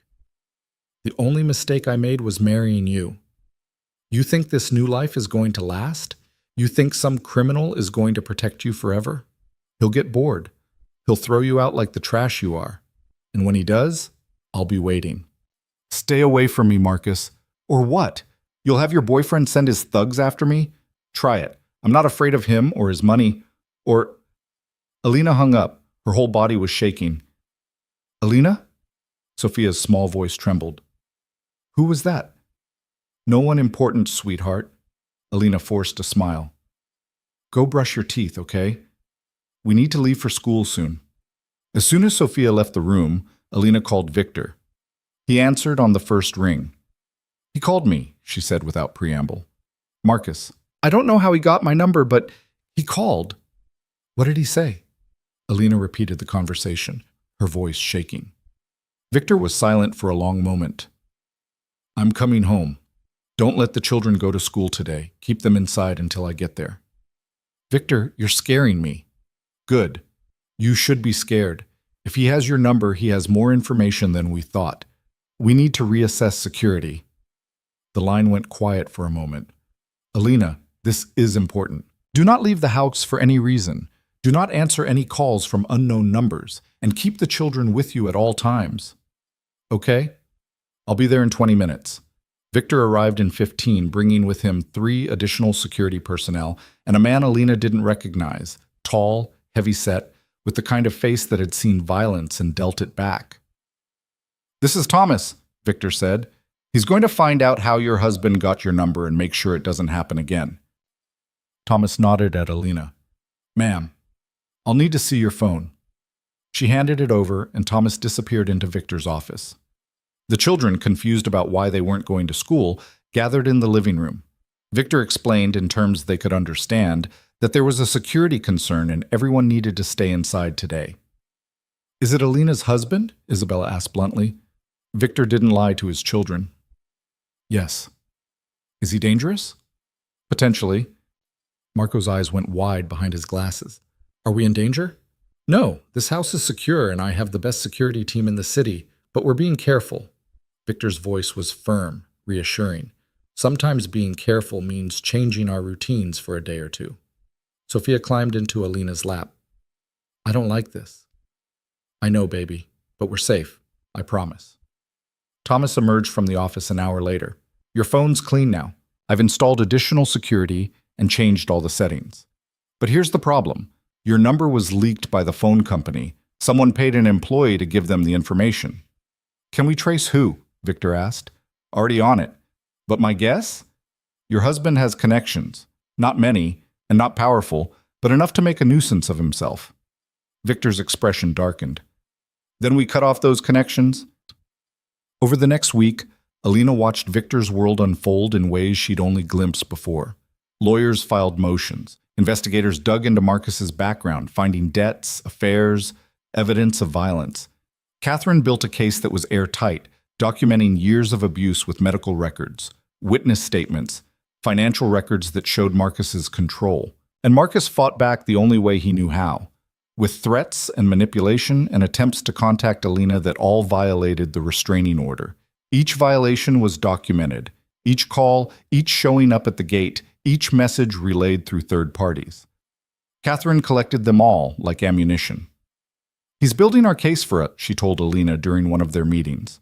Every time he violates the order, he proves he's dangerous, that he can't be trusted, that you need protection. The prosecutor is already interested in filing criminal charges. How long until court? Alina asked. 2 months, maybe 3. These things move slowly, but trust me, we're building something he can't fight. In the meantime, life in the Moretti household found a new normal. The children adjusted to increased security, to not leaving the property without guards, to the tension that hummed through the house like a live wire. But they also drew closer to Alina. Sophia rarely left her side, sleeping in Alina's room most nights because the nightmares had gotten worse. Marco started showing her his writing, science fiction stories he'd been too shy to share before. And Isabella, prickly Isabella, started seeking Alina out when she needed to talk, sitting in the library together in comfortable silence, or actually having conversations about school, boys, the future. One night, 3 weeks after Marcus's phone call, Isabella appeared in Alina's doorway long after bedtime. Can I come in? She asked. Of course. Isabella sat on the edge of Alina's bed, picking at the comforter. For a long time, she didn't speak. I'm glad you're here, she finally said. I know I was awful to you at first. I'm sorry. You were protecting yourself. I understand that. Yeah, but you didn't deserve it. You were just trying to help. Isabella looked up, and in the dim light, she looked so much younger than 13. My mom would have liked you. She always said the best people were the ones who'd been through hard things and came out kind anyway. Alina's throat tightened. Your mom sounds like she was very wise. She was, and she would have wanted us to take care of you, the way you're taking care of us. Isabella's voice wavered. So that's what we're doing, all of us. We're not going to let that man hurt you. Bella, I mean it. You're family now, and we protect family. Isabella left before Alina could respond, but she didn't need to. The message was clear. She wasn't alone anymore. She had people who would fight for her, stand with her, refuse to let her fall. And when Marcus's court date finally came, Alina would be ready. She had to be. The morning of the hearing arrived with unseasonable rain, dark clouds hanging over Chicago like a bruise. Alina stood in front of her bedroom mirror, adjusting the navy blue suit Catherine had helped her pick out. Conservative, professional, the kind of thing that said, credible victim to a judge. She hated it. Hated that she had to dress a certain way, speak a certain way, perform her trauma for strangers who would decide if she deserved freedom. But she'd do it. For herself. For the children who'd become her reason to keep fighting. A knock on her door made her turn. Victor stood there, dressed in one of his impeccable suits, his expression unreadable. "Ready?" he asked. "No, but I don't think I ever will be, so we might as well go." Victor stepped into the room and closed the door behind him. "Alina, I need you to understand something before we walk into that courtroom. No matter what he says, no matter what lies he tells, you are not the person he tried to make you believe you were. You are strong. You are worthy. And you deserve justice." Alina's eyes burned with unshed tears. What if the judge doesn't believe me? What if Marcus convinces them that I'm lying, that I'm trying to ruin him? Then we appeal. We fight harder. We don't stop until you're free. Victor's voice was steel. But that won't happen. Catherine has built an airtight case. The evidence is overwhelming. Trust the process. Downstairs, the children were waiting. Isabella stood stiff and formal in a dress Alina had never seen her wear, her usual armor of teenage indifference cracking to show genuine worry. Marco clutched a book like a talisman, his eyes huge behind his glasses. And Sophia, sweet Sophia, ran to Alina the moment she appeared. "You look pretty," the little girl said, wrapping her arms around Alina's legs. "Are you going to be okay?" Alina knelt down, holding Sophia's small face in her hands. "I'm going to be just fine. And when I come home, we'll have that tea party we planned, okay? With real cookies this time?" "With real cookies." Mrs. Chen appeared with a thermos of coffee and a concerned smile. "You eat something this morning?" "I tried." Alina had managed half a piece of toast before her stomach rebelled. "Here," Mrs. Chen pressed a granola bar into her hand. "Eat it in the car. You need your strength." The drive to the courthouse was silent except for the rhythmic swish of windshield wipers. Alina stared out the window at the gray city, her mother's ring heavy on her finger. She'd worn it deliberately, a reminder of love that didn't hurt, of a woman who taught her that strength came in many forms. Catherine met them at the courthouse entrance, somehow looking perfectly dry despite the downpour, her expression all business. "He's already inside with his lawyer," she said without preamble. "Martin Crease. He's a bottom feeder who specializes in making victims look like villains. Don't let him rattle you." "Easy for you to say," Alina muttered. Catherine's expression softened slightly. "I know it's not easy, but remember, the truth is on your side, and I'm very good at my job." The courthouse was old, all marble and echoing hallways that made Alina feel small. People rushed past, lawyers with briefcases, defendants in handcuffs, families clustered in worried groups. The justice system grinding forward, indifferent to individual suffering. They rode the elevator to the third floor in silence. When the doors opened, Alina saw him. Marcus stood at the end of the hallway, talking to a man in a cheap suit who must be his lawyer. He looked the same, tall, broad-shouldered, with the kind of conventional handsomeness that had first attracted her when she was young and stupid. But now she could see the cruelty in the set of his mouth, the calculation in his eyes. He saw her at the same moment. Something dark crossed his face, and he started toward her. Victor moved instantly, positioning himself between Alina and her husband. "That's close enough." Marcus stopped, his hands clenching into fists. "You must be the boyfriend, the rich asshole who thinks he can steal another man's wife." "I'm the man keeping her safe from you. That's all you need to know." "Safe?" Marcus laughed, bitter and sharp. "Is that what she told you? That she needs protecting from Big Bad Marcus? Let me guess, she cried, played the victim, made you feel like a hero for saving her?" "Save it for the judge," Catherine said coldly. And if you come within 500 feet of my client again, I'll have you arrested for violating the restraining order. Marcus's lawyer, Crease, put a hand on his client's arm. Let's go inside, Marcus. Don't give them ammunition. But Marcus shook him off, his eyes locked on Alina. You're going to regret this. You think you can humiliate me, drag my name through the mud, destroy everything we built together? I'll see you homeless on the street before I let you in. We had nothing together, Alina heard herself say, her voice steadier than she felt. All we had was you hurting me and me too scared to leave. You're a liar. Then prove it in court. Alina lifted her chin, meeting his eyes directly for the first time in years. Show the judge your evidence. Explain the hospital records, the witnesses, the financial abuse. Go ahead. I'll wait. Something flickered in Marcus's expression, uncertainty maybe, or fear. Because he didn't have evidence. Abusers never did. They relied on power, on intimidation, on their victims being too broken to fight back. But Alina wasn't broken anymore. A bailiff appeared. Hayes versus Hayes? Judge Morrison is ready for you. The courtroom was smaller than Alina expected, more intimate. Wood paneling, a raised bench where the judge would sit, tables for the lawyers, a few rows of seats for observers. Victor sat in the front row directly behind where Alina would be, a silent presence she could feel even without looking. Judge Morrison entered, a woman in her 60s with silver hair and sharp eyes that missed nothing. Everyone stood, then sat again at her gesture.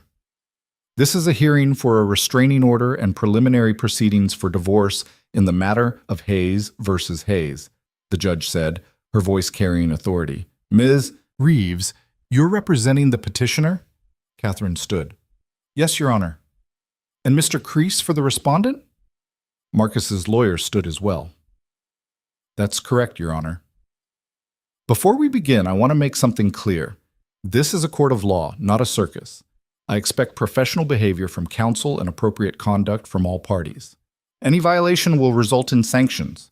Are we understood? Both lawyers nodded. Good. Ms. Reeves, present your case. What followed was 2 hours of the most excruciating testimony Alina had ever experienced. Catherine walked her through her marriage methodically, how they met, when the abuse started, specific incidents documented with dates and details. Medical records were entered into evidence showing the cracked rib, the concussion.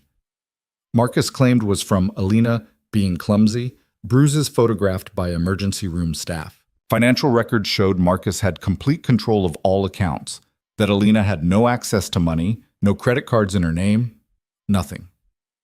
Ms. Hayes, Catherine said gently, can you describe for the court what would happen if you tried to access money without your husband's permission? Alina's hands clenched in her lap. He would. He'd get angry. The first time I tried to get my own bank account, he found out and She swallowed hard.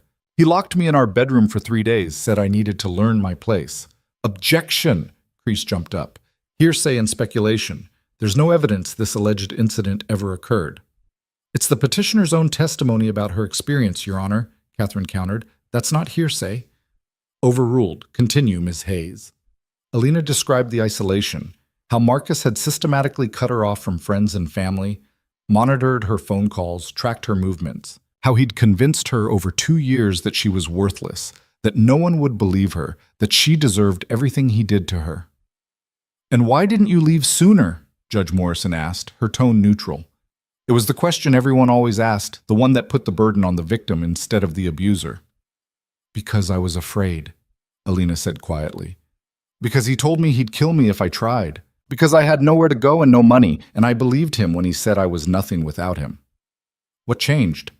Alina thought about that frozen night, about Victor's hand reaching through the darkness, about 3 children who'd taught her that love didn't have to hurt.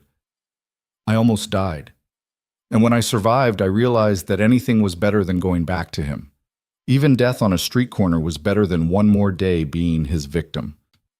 The words hung in the courtroom, stark and true. Then it was Crease's turn. He stood, smoothing his cheap suit, and gave Alina a smile that made her skin crawl. Ms. Hayes, you testified that my client was abusive, controlling, violent. Is that correct? Yes. And yet you stayed with him for 2 years after the abuse allegedly began? Yes. Why would a rational person stay in such a situation? Catherine started to object, but Alina spoke first. Because abuse destroys your rationality. It makes you believe you deserve it, that it's your fault, that there's no way out. Or, Kreese said, his tone suggesting reasonableness, because the abuse didn't actually happen and this is a fabrication designed to punish my client for a failed marriage. That's not true. Isn't it? You left my client, moved in with a wealthy man, and now you're trying to take half of everything my client worked for while painting him as a monster. Sounds convenient. Objection, Catherine said sharply. Counsel is testifying, not questioning. Sustained. Mr. Kreese, ask questions. Don't make speeches. Kreese nodded, but the damage was done. He'd planted the seed that Alina was a gold digger, a liar, someone trying to profit from false accusations. Ms. Hayes, you claim my client controlled your finances, but you had access to a joint account, correct? Technically, yes, but yes or no, please. Yes. And you could have withdrawn money at any time? He monitored every transaction. If I spent anything without permission, there were consequences. But you could have withdrawn money and left. Alina's jaw clenched. It's not that simple. It seems quite simple to me. You had access to money. You could have left at any time. Instead, you stayed, and now you're claiming abuse to justify abandoning your marriage vows. That's not what happened. No? Then tell me, Ms. Hayes, where were you on the night of February 14th this year? Alina blinked at the sudden change in direction. I was on the street. My husband had thrown me out. Because you failed to give him a child, according to your testimony? Yes. And isn't it true that you had multiple affairs during your marriage, that your inability to conceive might have been due to those affairs, and that my client discovered your infidelity and asked you to leave? What? No. That's a complete lie. Objection! Catherine was on her feet. Counsel has presented no evidence to support these allegations. Mr. Kreese? Judge Morrison's voice was ice. Your Honor, I have testimony from witnesses who will attest to Ms. Hayes' extramarital activities. Then you should have disclosed those witnesses in discovery. Do you have them here today? Kreese hesitated. Not today, Your Honor, but then these accusations are inappropriate and will be stricken from the record. Ms. Reeves, redirect? Catherine approached Alina, her expression professionally sympathetic. Ms. Hayes, did you have any affairs during your marriage? No, never. Did you have male friends, colleagues, anyone your husband might have misinterpreted as romantic involvement? No, Marcus didn't allow me to have friends of any gender. I was isolated completely. And the accusation you just heard, how does it make you feel? Alina looked at Marcus, who sat at his table with a smug expression, confident that his lies would work the way they always had. It makes me feel exactly the way he wanted me to feel for 2 years. Small, powerless, like my truth doesn't matter. But the difference is, I'm not that woman anymore. Catherine sat down, and Judge Morrison called for a recess. Alina stumbled out of the courtroom, her legs barely holding her up. Victor caught her arm, steadying her. You did well, he said quietly. He lied. He just stood up in court and lied. Of course he did. That's what men like him do. Victor guided her to a bench. But the judge saw through it. Did you see her face when Kreese couldn't produce his witnesses? She knows he's lying. Catherine joined them, her expression grim. He's going to keep throwing mud, hoping something sticks. But we have the evidence. Medical records don't lie. Financial documents don't lie. And frankly, his lawyer is incompetent. He just committed a major ethical violation by making accusations without evidence. What happens now? Alina asked. Now we present our witnesses. I have Mrs. Patterson, your old neighbor, on standby, plus the doctor who treated your cracked rib, and a forensic accountant who's going to tear apart his claim that you had equal access to money. The afternoon session was brutal. Mrs. Patterson testified that she'd seen Alina with bruises on multiple occasions, that she'd heard screaming through the walls, that she'd once called police for a wellness check only to have Marcus answer the door and claim everything was fine. Dr. Santos, who'd treated Alina that first night at Victor's house, testified about the extent of malnutrition and injuries she'd observed, injuries consistent with prolonged abuse. and the forensic accountant systematically destroyed Marcus's claims, showing bank records where every single transaction was monitored, where Alina had no credit cards, no access codes, nothing that would have allowed her to leave. Kreese tried to fight back, but he was outmatched, and he knew it. His cross-examinations were weak. His objections overruled more often than sustained. Marcus sat at his table, his face growing redder, his hands clenching and unclenching as he watched his lies crumble. Finally, Judge Morrison called both lawyers to the bench. They spoke in whispers Alina couldn't hear, but she could read Catherine's body language, confident, firm, winning. When they returned to their tables, the judge addressed the courtroom. "I've heard enough testimony today to make preliminary rulings. First, the restraining order will remain in place and is hereby extended indefinitely. Mr. Hayes is to have no contact with Ms. Hayes through any means, phone, email, social media, third parties, or in person. Any violation will result in immediate arrest." Marcus half stood. "Your Honor, that's—" "Sit down, Mr. Hayes, or I'll have you removed from my courtroom." Judge Morrison's voice could have frozen water. "Second, I'm granting Ms. Hayes' petition for divorce. This case will proceed to trial, where we will address asset division and any criminal charges that may arise from the evidence presented today." "Criminal charges?" Kreese sputtered. "I'm referring this matter to the district attorney's office for review. The evidence of domestic violence is substantial, and it's not my place to decide if criminal prosecution is warranted, but I believe it merits investigation." The judge looked directly at Marcus. "Mr. Hayes, I want to be very clear. The testimony I heard today paints a picture of systematic abuse, control, and violence. If even half of what was presented is true, and I believe substantially more than half is true, you should be ashamed of yourself." Marcus's face went purple with rage, but he said nothing. "We'll reconvene in 60 days for the divorce proceedings. Until then, the restraining order stands. Court is adjourned." The gavel fell like a judge's hammer on Marcus's lies. Alina felt her knees give out. Victor caught her, holding her steady as relief crashed through her in waves. It wasn't over. The divorce would take months. The criminal investigation could take longer. But she'd won this battle. The judge believed her. The evidence had stood. Marcus had finally been held accountable. Catherine gathered her papers, satisfaction clear on her face. "That went better than I expected. Judge Morrison is tough but fair, and she clearly saw through his act." "What about the criminal charges?" Alina asked. "That's up to the DA's office. They'll review the evidence and decide if there's enough for prosecution. But regardless, the restraining order is permanent. He can't touch you, Alina. Legally, he can't even speak your name." They left through a side exit to avoid reporters. Apparently, domestic violence cases involving potential criminal charges attracted media attention. The SUV was waiting, Thomas at the wheel, another guard in the passenger seat. Alina sank into the leather seat and closed her eyes, exhaustion hitting her like a physical force. "You should be proud," Victor said quietly. "What you did today took immense courage." "It didn't feel courageous. It felt necessary." "That's what courage is. Doing what must be done even when you're terrified."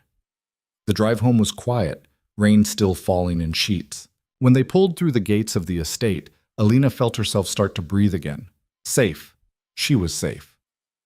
The front door flew open before they reached it, and 3 children spilled out despite the rain. "You're back!" Sophia launched herself at Alina, getting both of them soaked. "Did you win? Did the judge say you could stay with us?" Alina laughed, the sound surprising her. "Yes, sweetheart, I can stay." Marco hovered nearby, his relief obvious even through his usual reserve. "So he can't come here? He can't bother you?" "No. The judge said he has to stay away from me, forever." "Good." Isabella's voice was fierce. "Because if he didn't, I was going to have to do something about it myself." Victor's hand landed on his daughter's shoulder. "No, you weren't. But I appreciate the sentiment." They went inside, dripping water on the marble floors. Mrs. Chen appeared with towels and hot chocolate, and a warmth in her eyes that spoke louder than words. That night, after the children were in bed and the house had settled into quiet, Alina found herself back in the library. She picked up the book she'd been reading weeks ago, before everything exploded, and tried to focus on the words. She couldn't. Her mind kept replaying the courtroom, Marcus's lies, the judge's verdict. She'd won. She was free. But the weight of it all sat heavy on her chest. Can't sleep? Alina looked up to find Victor in the doorway, 2 glasses of whiskey in his hands. He offered her one. I don't really drink, she said. Tonight you should. She took the glass, and they sat in comfortable silence, the only sound the rain against the windows and the occasional crackle from the fireplace someone had lit. Thank you, Alina said finally, for everything. The lawyers, the security, the protection. I could never have done this without you. Yes, you could have. It would have been harder, taken longer, but you would have found a way. That's who you are. You don't know that. I do. Victor's eyes met hers over his glass. You survived Marcus. You survived the streets. You chose to live when dying would have been easier. That's not weakness, Alina. That's the strongest thing I've ever seen. Alina felt tears prick her eyes. I don't feel strong. Strength isn't about feeling strong. It's about keeping going when you feel weak. They sat in silence for a while longer, drinking whiskey that burned warm and grounding. Outside, the storm raged, but inside, Alina felt something she hadn't felt in years. Peace. The next morning, Alina woke to find Sophia curled up next to her in bed, Mr. Hoppy clutched in her small arms. The little girl must have crept in during the night, seeking comfort or offering it. Alina wasn't sure which. She brushed hair from Sophia's forehead gently, watching her sleep.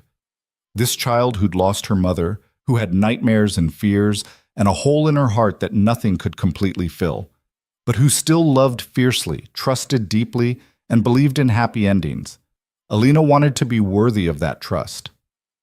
Downstairs, she found Catherine's name on the caller ID of her phone, along with a voicemail. She listened to it while making coffee, her heart rate picking up. Alina, it's Catherine. Good news. The DA's office has decided to pursue charges against your ex-husband. Domestic battery, false imprisonment, and financial abuse. The case will go to trial in about 6 months. I know it's not over yet, but this is significant. Call me when you get this. Alina set the phone down carefully, her hands shaking. Criminal charges. Marcus could go to prison. Not just lose in divorce court, not just be forbidden from contacting her, actually face consequences for what he'd done. The front door opened and Victor came in from his morning run, sweaty and breathing hard. He stopped when he saw her expression. What happened? The DA is filing criminal charges. Battery, false imprisonment, financial abuse. Victor's face showed no surprise, only satisfaction. Good. It's about time. He could go to prison. He should go to prison. What he did to you was criminal. Now the law is finally recognizing that. Alina sank into a kitchen chair. I should feel happy, relieved, but I just feel tired. Victor poured himself water from the sink. That's normal. You've been fighting for weeks, living on adrenaline and fear. Now that the immediate threat has passed, the exhaustion catches up. He leaned against the counter. Take today for yourself. Rest. The children are in school. I have meetings, but nothing urgent. Just breathe. It sounded simple. It wasn't. But Alina tried. She took a long bath, read in the library, helped Mrs. Chen with dinner prep just because it was soothing to chop vegetables and listen to the older woman's stories about her grandchildren.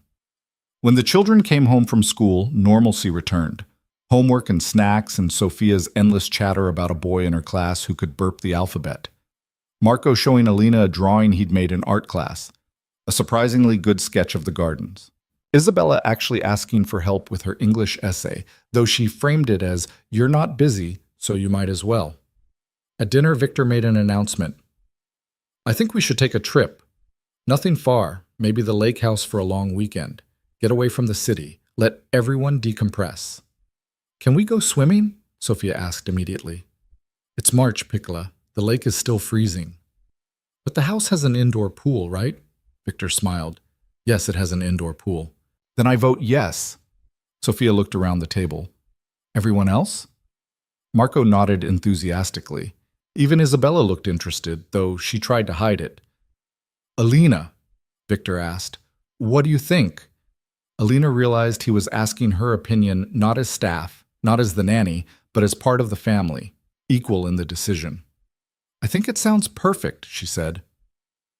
They left Friday after school, driving north through Illinois into Wisconsin, where Victor owned a house on Lake Geneva. The drive took 2 hours, filled with Sophia's excited chatter, Marco's gaming sounds from his handheld device, and Isabella's carefully curated playlist that somehow managed to satisfy everyone. The lake house was beautiful, smaller than the Chicago estate, but still luxurious, all windows and modern architecture designed to showcase the water views. There was a dock, a boathouse, and yes, an indoor pool that made Sophia squeal with delight. That weekend was the first time in months that Alina felt like she could truly breathe. They swam and played board games and cooked together in a kitchen that felt warm and lived in rather than formal. Victor relaxed in ways she'd never seen, actually laughing at Marco's terrible jokes and letting Sophia paint his nails bright pink. On Saturday night, after the children were asleep, Alina and Victor sat on the deck overlooking the dark lake, wrapped in blankets against the cold. "Thank you for this," Alina said. "I didn't realize how much I needed to get away." "We all needed it. The past few weeks have been intense." "Do you think it's really over with Marcus?" "The legal battle isn't over, but the immediate danger is." Victor was quiet for a moment. "Alina, I need to tell you something about my wife, about how she died." Alina turned to look at him, surprised. He'd avoided the topic carefully for weeks. "You don't have to. I want to." Victor's jaw tightened. "Alina died because of me. Because of my work, my enemies, my life. Someone wanted to hurt me, so they killed her. Made it look like an accident, carbon monoxide leak, but I know the truth." Alina's breath caught. "Victor, I couldn't protect her, couldn't save her. And I've spent 2 years trying to protect our children from the same fate, building walls and hiring security and isolating us from the world." He looked at her. "And then you appeared. This woman I couldn't save but could give a second chance. And watching you fight, watching you refuse to be a victim anymore, it reminded me that survival isn't just about walls and guards. It's about choosing to live despite the danger. I'm not sure I'm the best example of choosing to live. I was literally dying when you found me. But you took my hand. You got in the car. You're still here, still fighting. That's choosing life, Alina." They sat in silence, the weight of shared trauma settling between them like understanding. "I'm afraid," Alina admitted, "that this is temporary, that I'll wake up and be back on that sidewalk or back with Marcus, and all of this will have been a dream." "It's not a dream, and you're not going anywhere." Victor's voice was firm. "You're part of this family now, legally, emotionally, in every way that matters. The children need you. He stopped, something vulnerable crossing his face. "We all need you." The words hung in the cold night air, meaning more than they said. Alina pulled her blanket tighter, her heart doing something complicated in her chest. This man who'd saved her, who'd given her purpose and protection and a reason to keep breathing, he needed her too. "I need you all just as much," she whispered. The weekend ended too soon. They drove back to Chicago on Sunday evening, the children tired and happy, already asking when they could go back. Life resumed its rhythm, school and homework and dinner together. Catherine called regularly with updates on the legal proceedings. The DA's office scheduled Marcus's trial for August, giving Alina months to prepare. But something had shifted at the lake house. The family that had been forming felt more solid now, more real. Alina wasn't just the nanny anymore. She was Alina, the person who helped Isabella with her college essays, who taught Marco to cook his favorite pasta, who had tea parties with Sophia and actually drank the imaginary tea with convincing appreciation. And with Victor, there was something else growing, something neither of them named but both felt in the quiet moments. Late-night conversations in the kitchen, the way his hand would linger on her shoulder when he checked on her, the careful distance he maintained that spoke of awareness rather than indifference. Spring arrived properly, melting the last of the winter ice. The gardens bloomed, and Sophia insisted on picking flowers for the house every day. The children's birthdays came, Marco turning 11, then Sophia turning 6. Celebrations with cakes and presents and the kind of joy Alina had forgotten existed. And through it all, Marcus's trial loomed like a storm cloud on the horizon. When August finally arrived, Alina was as ready as she'd ever be. She walked into that courtroom with her head high, Victor beside her, the children at home, but sending her strength through distance. She testified again, this time in front of a jury. She let them see the medical records, hear the witnesses, understand the systematic way Marcus had broken her down. The trial lasted 2 weeks. 2 weeks of Marcus's lawyer trying to paint her as a liar, a gold digger, a vindictive ex-wife. 2 weeks of Catherine systematically destroying every lie with evidence and testimony and unshakable facts. The jury deliberated for 6 hours. When they returned, the 4 women stood and read the verdict. On the charge of domestic battery, we find the defendant guilty.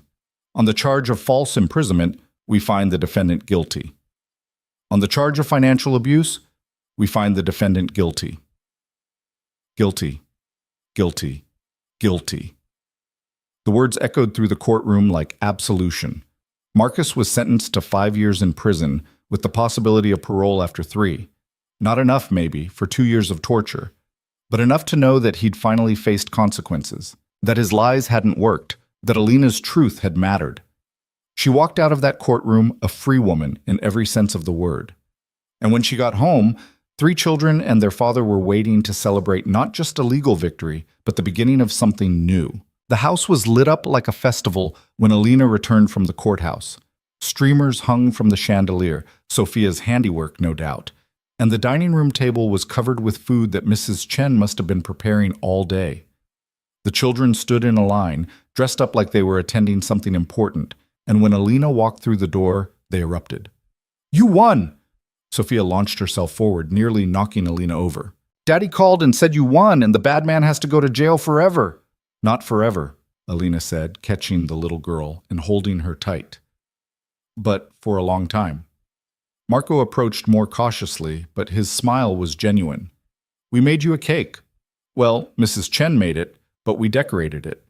The cake sat on the counter, slightly lopsided, with "Congratulations, Alina," written in frosting that had clearly been applied by multiple hands with varying levels of skill. "It's perfect," Alina said, her throat tight with emotion. Isabella hung back, arms crossed, but her eyes were bright. "I told you we'd protect you, all of us together. You did, and I'll never forget that." Victor appeared from his office, still in the suit he'd worn to court, and something passed between them. Understanding, gratitude, something deeper that neither was quite ready to name. "Dinner first," he announced, "then cake. Then Sophia can show Alina the present she's been working on all week." The meal was chaotic and loud and filled with laughter. Sophia chattered about her day at school, about the butterflies she'd drawn that now had a family of butterflies, about how Mr. Hoppy said he was proud of Alina. Marco talked about his science project, something involving volcanoes and chemical reactions that went over Alina's head but clearly excited him. Even Isabella participated, telling a story about a boy in her class who tried to cheat off her test and how she'd deliberately given wrong answers until the teacher moved him. "That's diabolical," Victor said, but he was smiling. "I learned from the best," Isabella replied, which made Victor's smile falter slightly before he recovered. After dinner and cake, chocolate with vanilla frosting, delicious, despite its crooked appearance, Sophia dragged Alina upstairs to her room. "Close your eyes," the little girl commanded. Alina obeyed, letting Sophia guide her into the room. She heard rustling, whispered counting, then Sophia's excited voice. "Okay, open!" Alina opened her eyes to find Sophia holding a drawing. It showed 5 stick figures, 3 small, 2 tall, standing in front of a house. The figures held hands, and above them, the sun smiled down. In careful 6-year-old handwriting, the title read, "My Family." "That's you," Sophia pointed to the second tallest figure, who had yellow hair like Alina's. "And that's Daddy, and that's me, and Marco, and Bella. We're all together because we're a family now." Alina knelt down, her vision blurring with tears. "Sophia, this is the most beautiful thing anyone's ever given me." "Really?" "Really." Sophia threw her arms around Alina's neck. "I'm glad you came to live with us. I'm glad you didn't die on that cold night." "Me too, sweetheart. Me too." After tucking Sophia in with Mr. Hoppy and reading 3 bedtime stories instead of the usual one, Alina found Marco in his room, pretending to do homework but clearly waiting for her. "Hey," she said from the doorway. "Can I come in?" Sure. Marco closed his textbook. Today was good, right? The verdict? It was very good. I'm glad. You deserve to be happy. Marco picked at a loose thread on his bedspread. You know, when you first came here, I didn't think you'd stay. Nobody ever stays. I'm not nobody. I know that now. Marco looked up, and behind his glasses, his eyes were serious. Your family.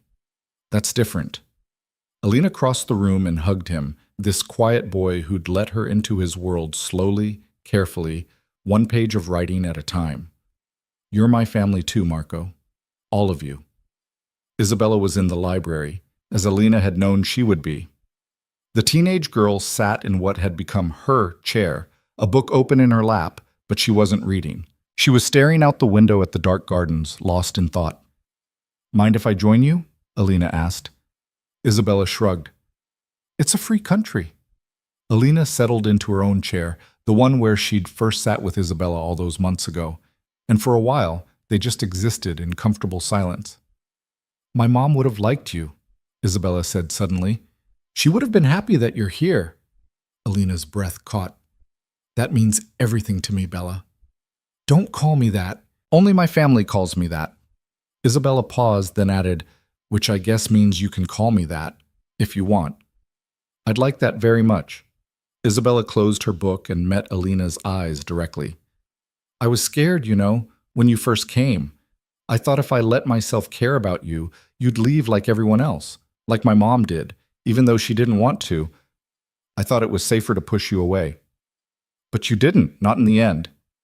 Because you didn't leave when I was awful to you. You just stayed, even when I gave you every reason not to. Isabella's voice wavered. So I'm asking you now, officially, please keep staying. Please don't go. Alina crossed the space between them and pulled Isabella into a hug. The girl stiffened for a moment, then collapsed into it, her carefully constructed walls finally coming down completely. I'm not going anywhere, Alina promised. You're stuck with me, Bella. Forever.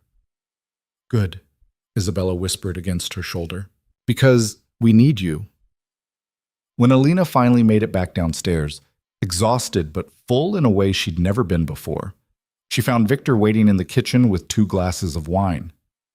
I thought you could use this after your day, he said, offering her a glass. They moved to the living room, settling onto the couch in front of the fireplace. Outside, the Chicago night sparkled with city lights, but inside everything was warm and safe. The children really love you, Victor said after a moment. I don't think I've seen them this happy since before Elena died. I love them too.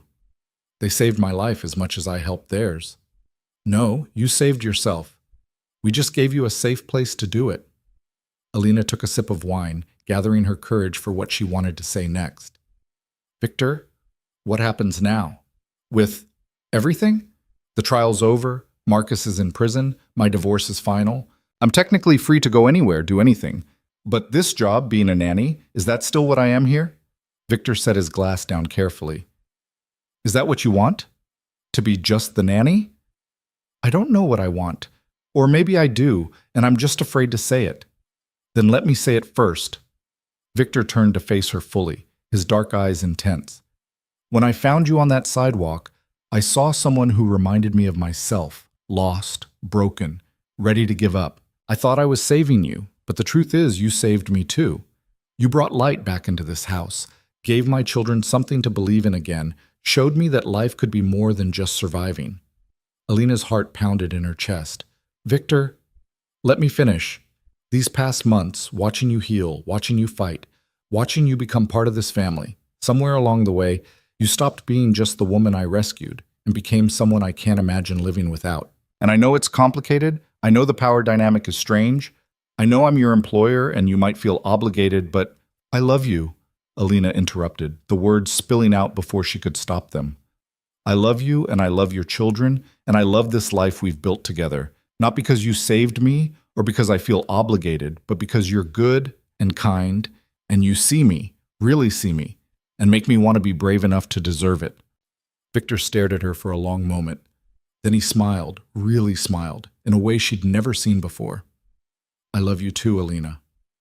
I have for a while now.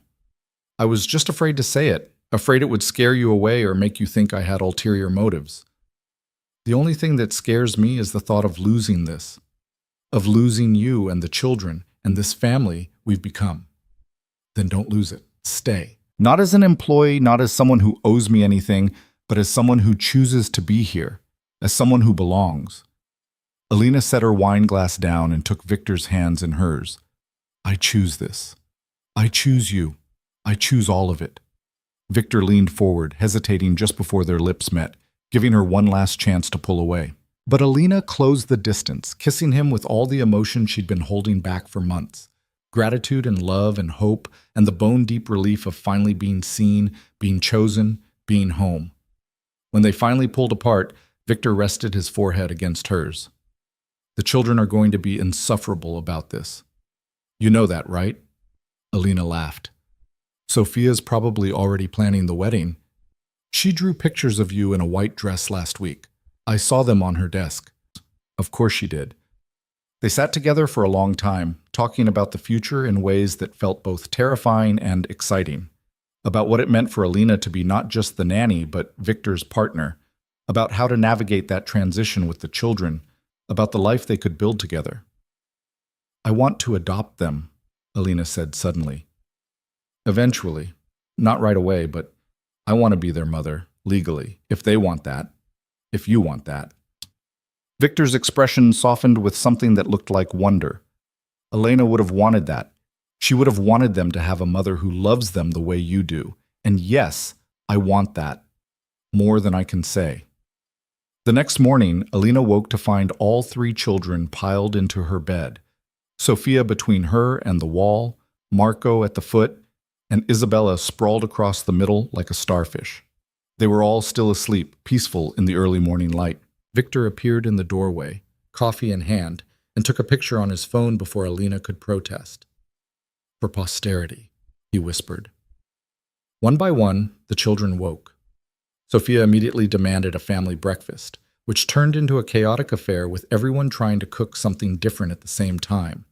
They ended up with pancakes, bacon, scrambled eggs, fruit salad, and toast, enough food for twice their number. As they ate, Isabella suddenly announced, "So, are you two together now, or are we supposed to pretend we don't notice?" Marco choked on his orange juice. Sophia's eyes went wide. "Bella," Victor said warningly. "What? I'm just asking what we're all thinking." Alina and Victor exchanged glances.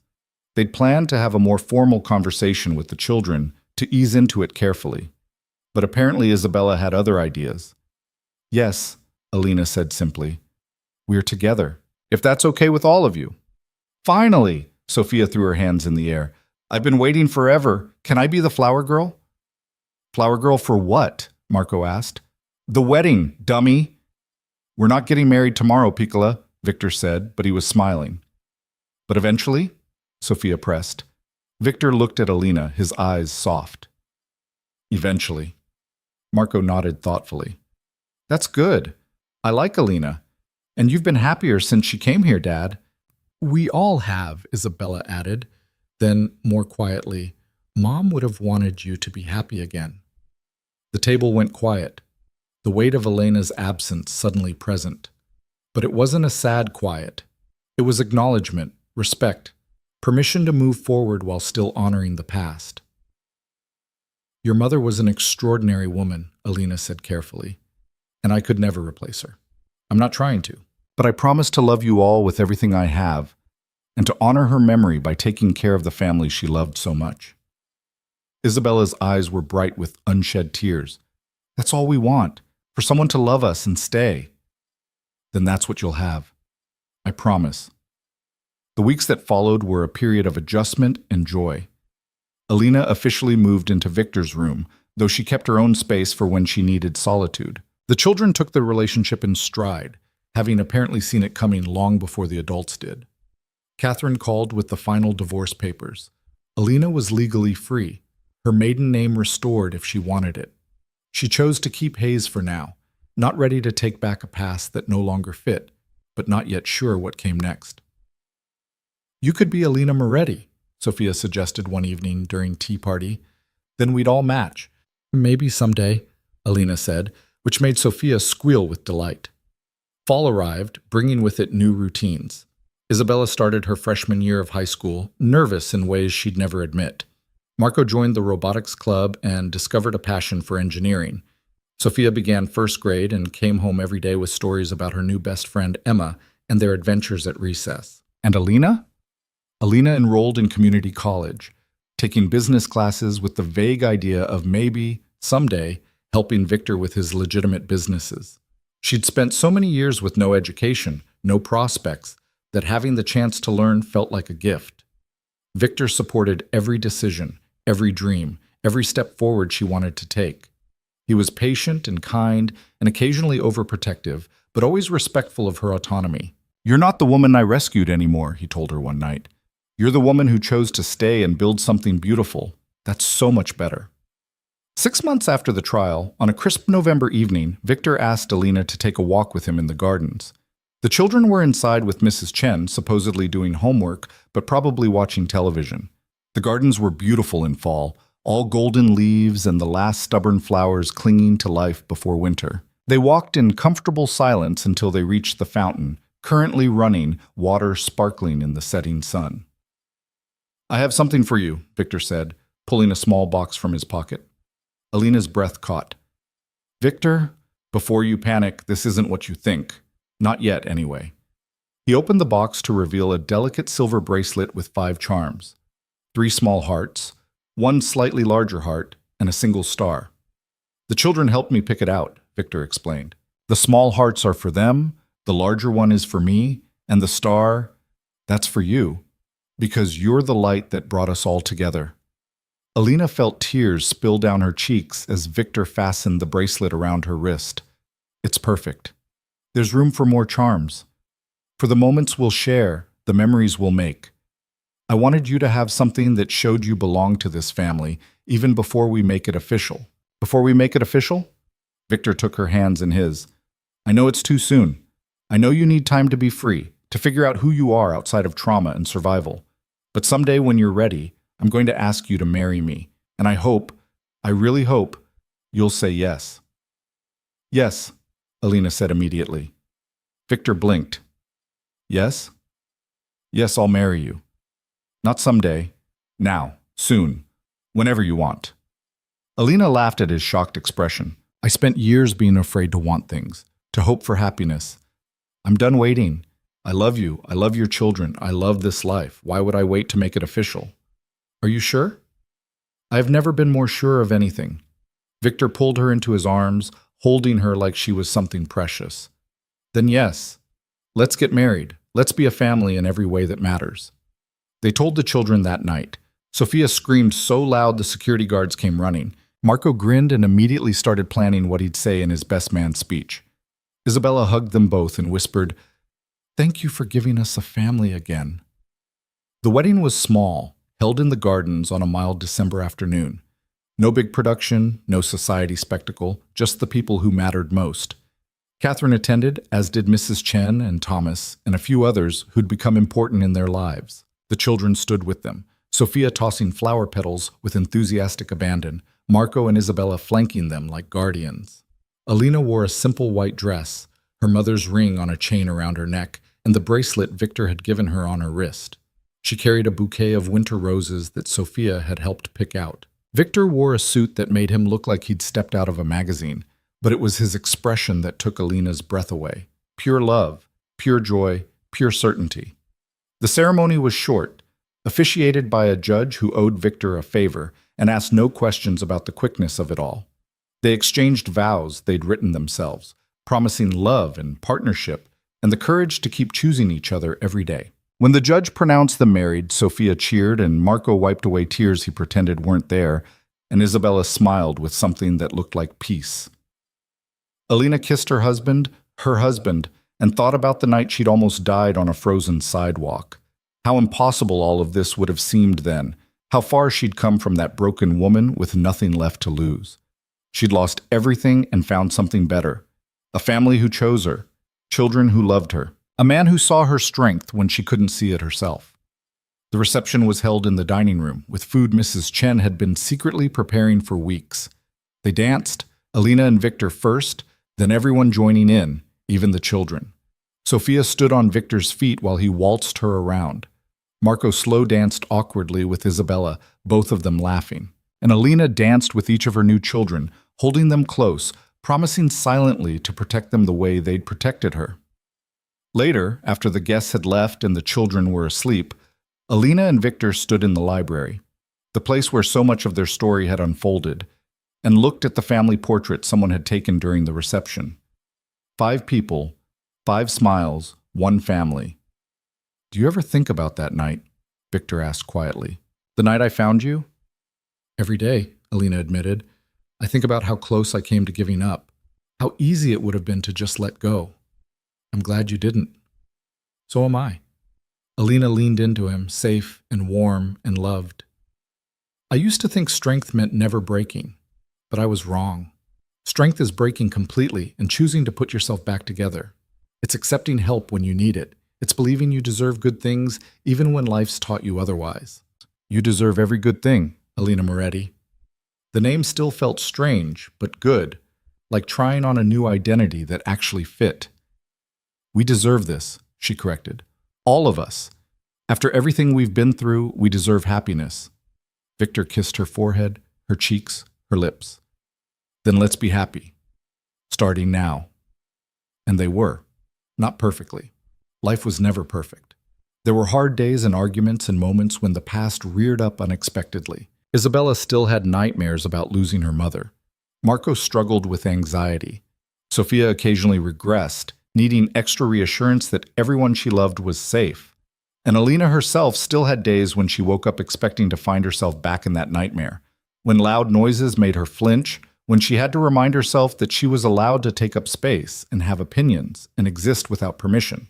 But they faced it all together, as a family, as people who'd chosen each other not despite their brokenness but because of it, because they understood that everyone has scars, and the real strength is in showing them to people who won't use them as weapons. 3 years after that frozen February night, Alina sat in the same library where she'd first connected with Isabella, watching her oldest daughter, because that's what Isabella was now, legally and in every way that mattered, work on college applications. "Read this one," Isabella said, turning her laptop around. "Tell me if it's too much." Alina read the essay, a beautiful, raw piece about loss and healing and finding family in unexpected places, about a woman who'd arrived broken and stayed to help piece everyone else together, and in doing so had healed herself. "It's perfect," Alina said, her voice thick with emotion. "Your mom would be so proud of you." "Both of them," Isabella corrected. "Both my moms would be proud." The words hit Alina square in the chest. Both my moms. She'd never asked the children to call her mom, never wanted to replace Elena. But slowly, naturally, it had happened anyway. Sophia had started first, then Marco, and finally Isabella, the hardest one and therefore the most precious. That night, the whole family gathered for dinner as they did every evening, no matter how busy everyone was. It was their ritual, their anchor. Marco talked about his robotics competition. Sophia showed off a spelling test with a perfect score. Isabella debated between colleges, Harvard or Yale or staying closer to home at Northwestern. "You should go where you'll be happiest," Victor said. "Distance doesn't change family." "I know, but I also know I don't want to be too far away. You guys are annoying, but you're my annoying people." After dinner, after homework and bedtime stories and the familiar routines that made up their life, Alina stood in the doorway of each child's room and watched them sleep. These beautiful, brave children who'd let her into their hearts, who taught her that love didn't have to hurt, that family was about choice as much as blood, that broken things could become stronger in the mending. She found Victor in their bedroom, already in bed, reading a book and looking deliciously domestic. 3 years, she said, climbing in beside him. "It's been 3 years since you found me. Best decision I ever made. Stopping on that street? Offering you my hand." Victor set his book aside and pulled her close. "Everything good in my life now traces back to that moment. You gave me my children back. Gave me hope. Gave me love I thought I'd never have again." "We gave each other those things," Alina corrected. "That's how family works." They lay in comfortable silence, listening to the sounds of the house settling around them. Somewhere down the hall, one of the children was still awake, probably Marco, working on some project. The security system beeped as guards changed shifts. Life continuing, safe and warm and impossibly precious. "I'm happy," Alina said suddenly. "Really, truly happy. I didn't think I'd ever be able to say that." "Say it as many times as you want. You've earned it." And she had. Through survival and courage and the willingness to accept love when it was offered. Through choosing to live when dying would have been easier. Through believing, against all evidence to the contrary, that she deserved good things. Years later, when Sophia graduated from high school and Marco from college, and Isabella became a lawyer who specialized in helping domestic violence survivors, they would all tell versions of the same story, about a woman who'd been left with nothing and built everything, about a family formed not by blood but by choice, about strength that comes from surviving the unsurvivable. But that night, 3 years after a frozen sidewalk and a stranger's hand and a choice to live, Alina simply held her husband and thought about how far she'd come. From broken to whole. From victim to survivor to warrior. From alone to beloved. She'd lost everything and found herself. Found her strength. Found her family. Found home. And that, she thought, as she drifted off to sleep wrapped in Victor's arms and surrounded by the sounds of her children breathing safely down the hall, was the best kind of happy ending. The kind you earned. The kind you fought for. The kind you chose. The kind that was really just the beginning.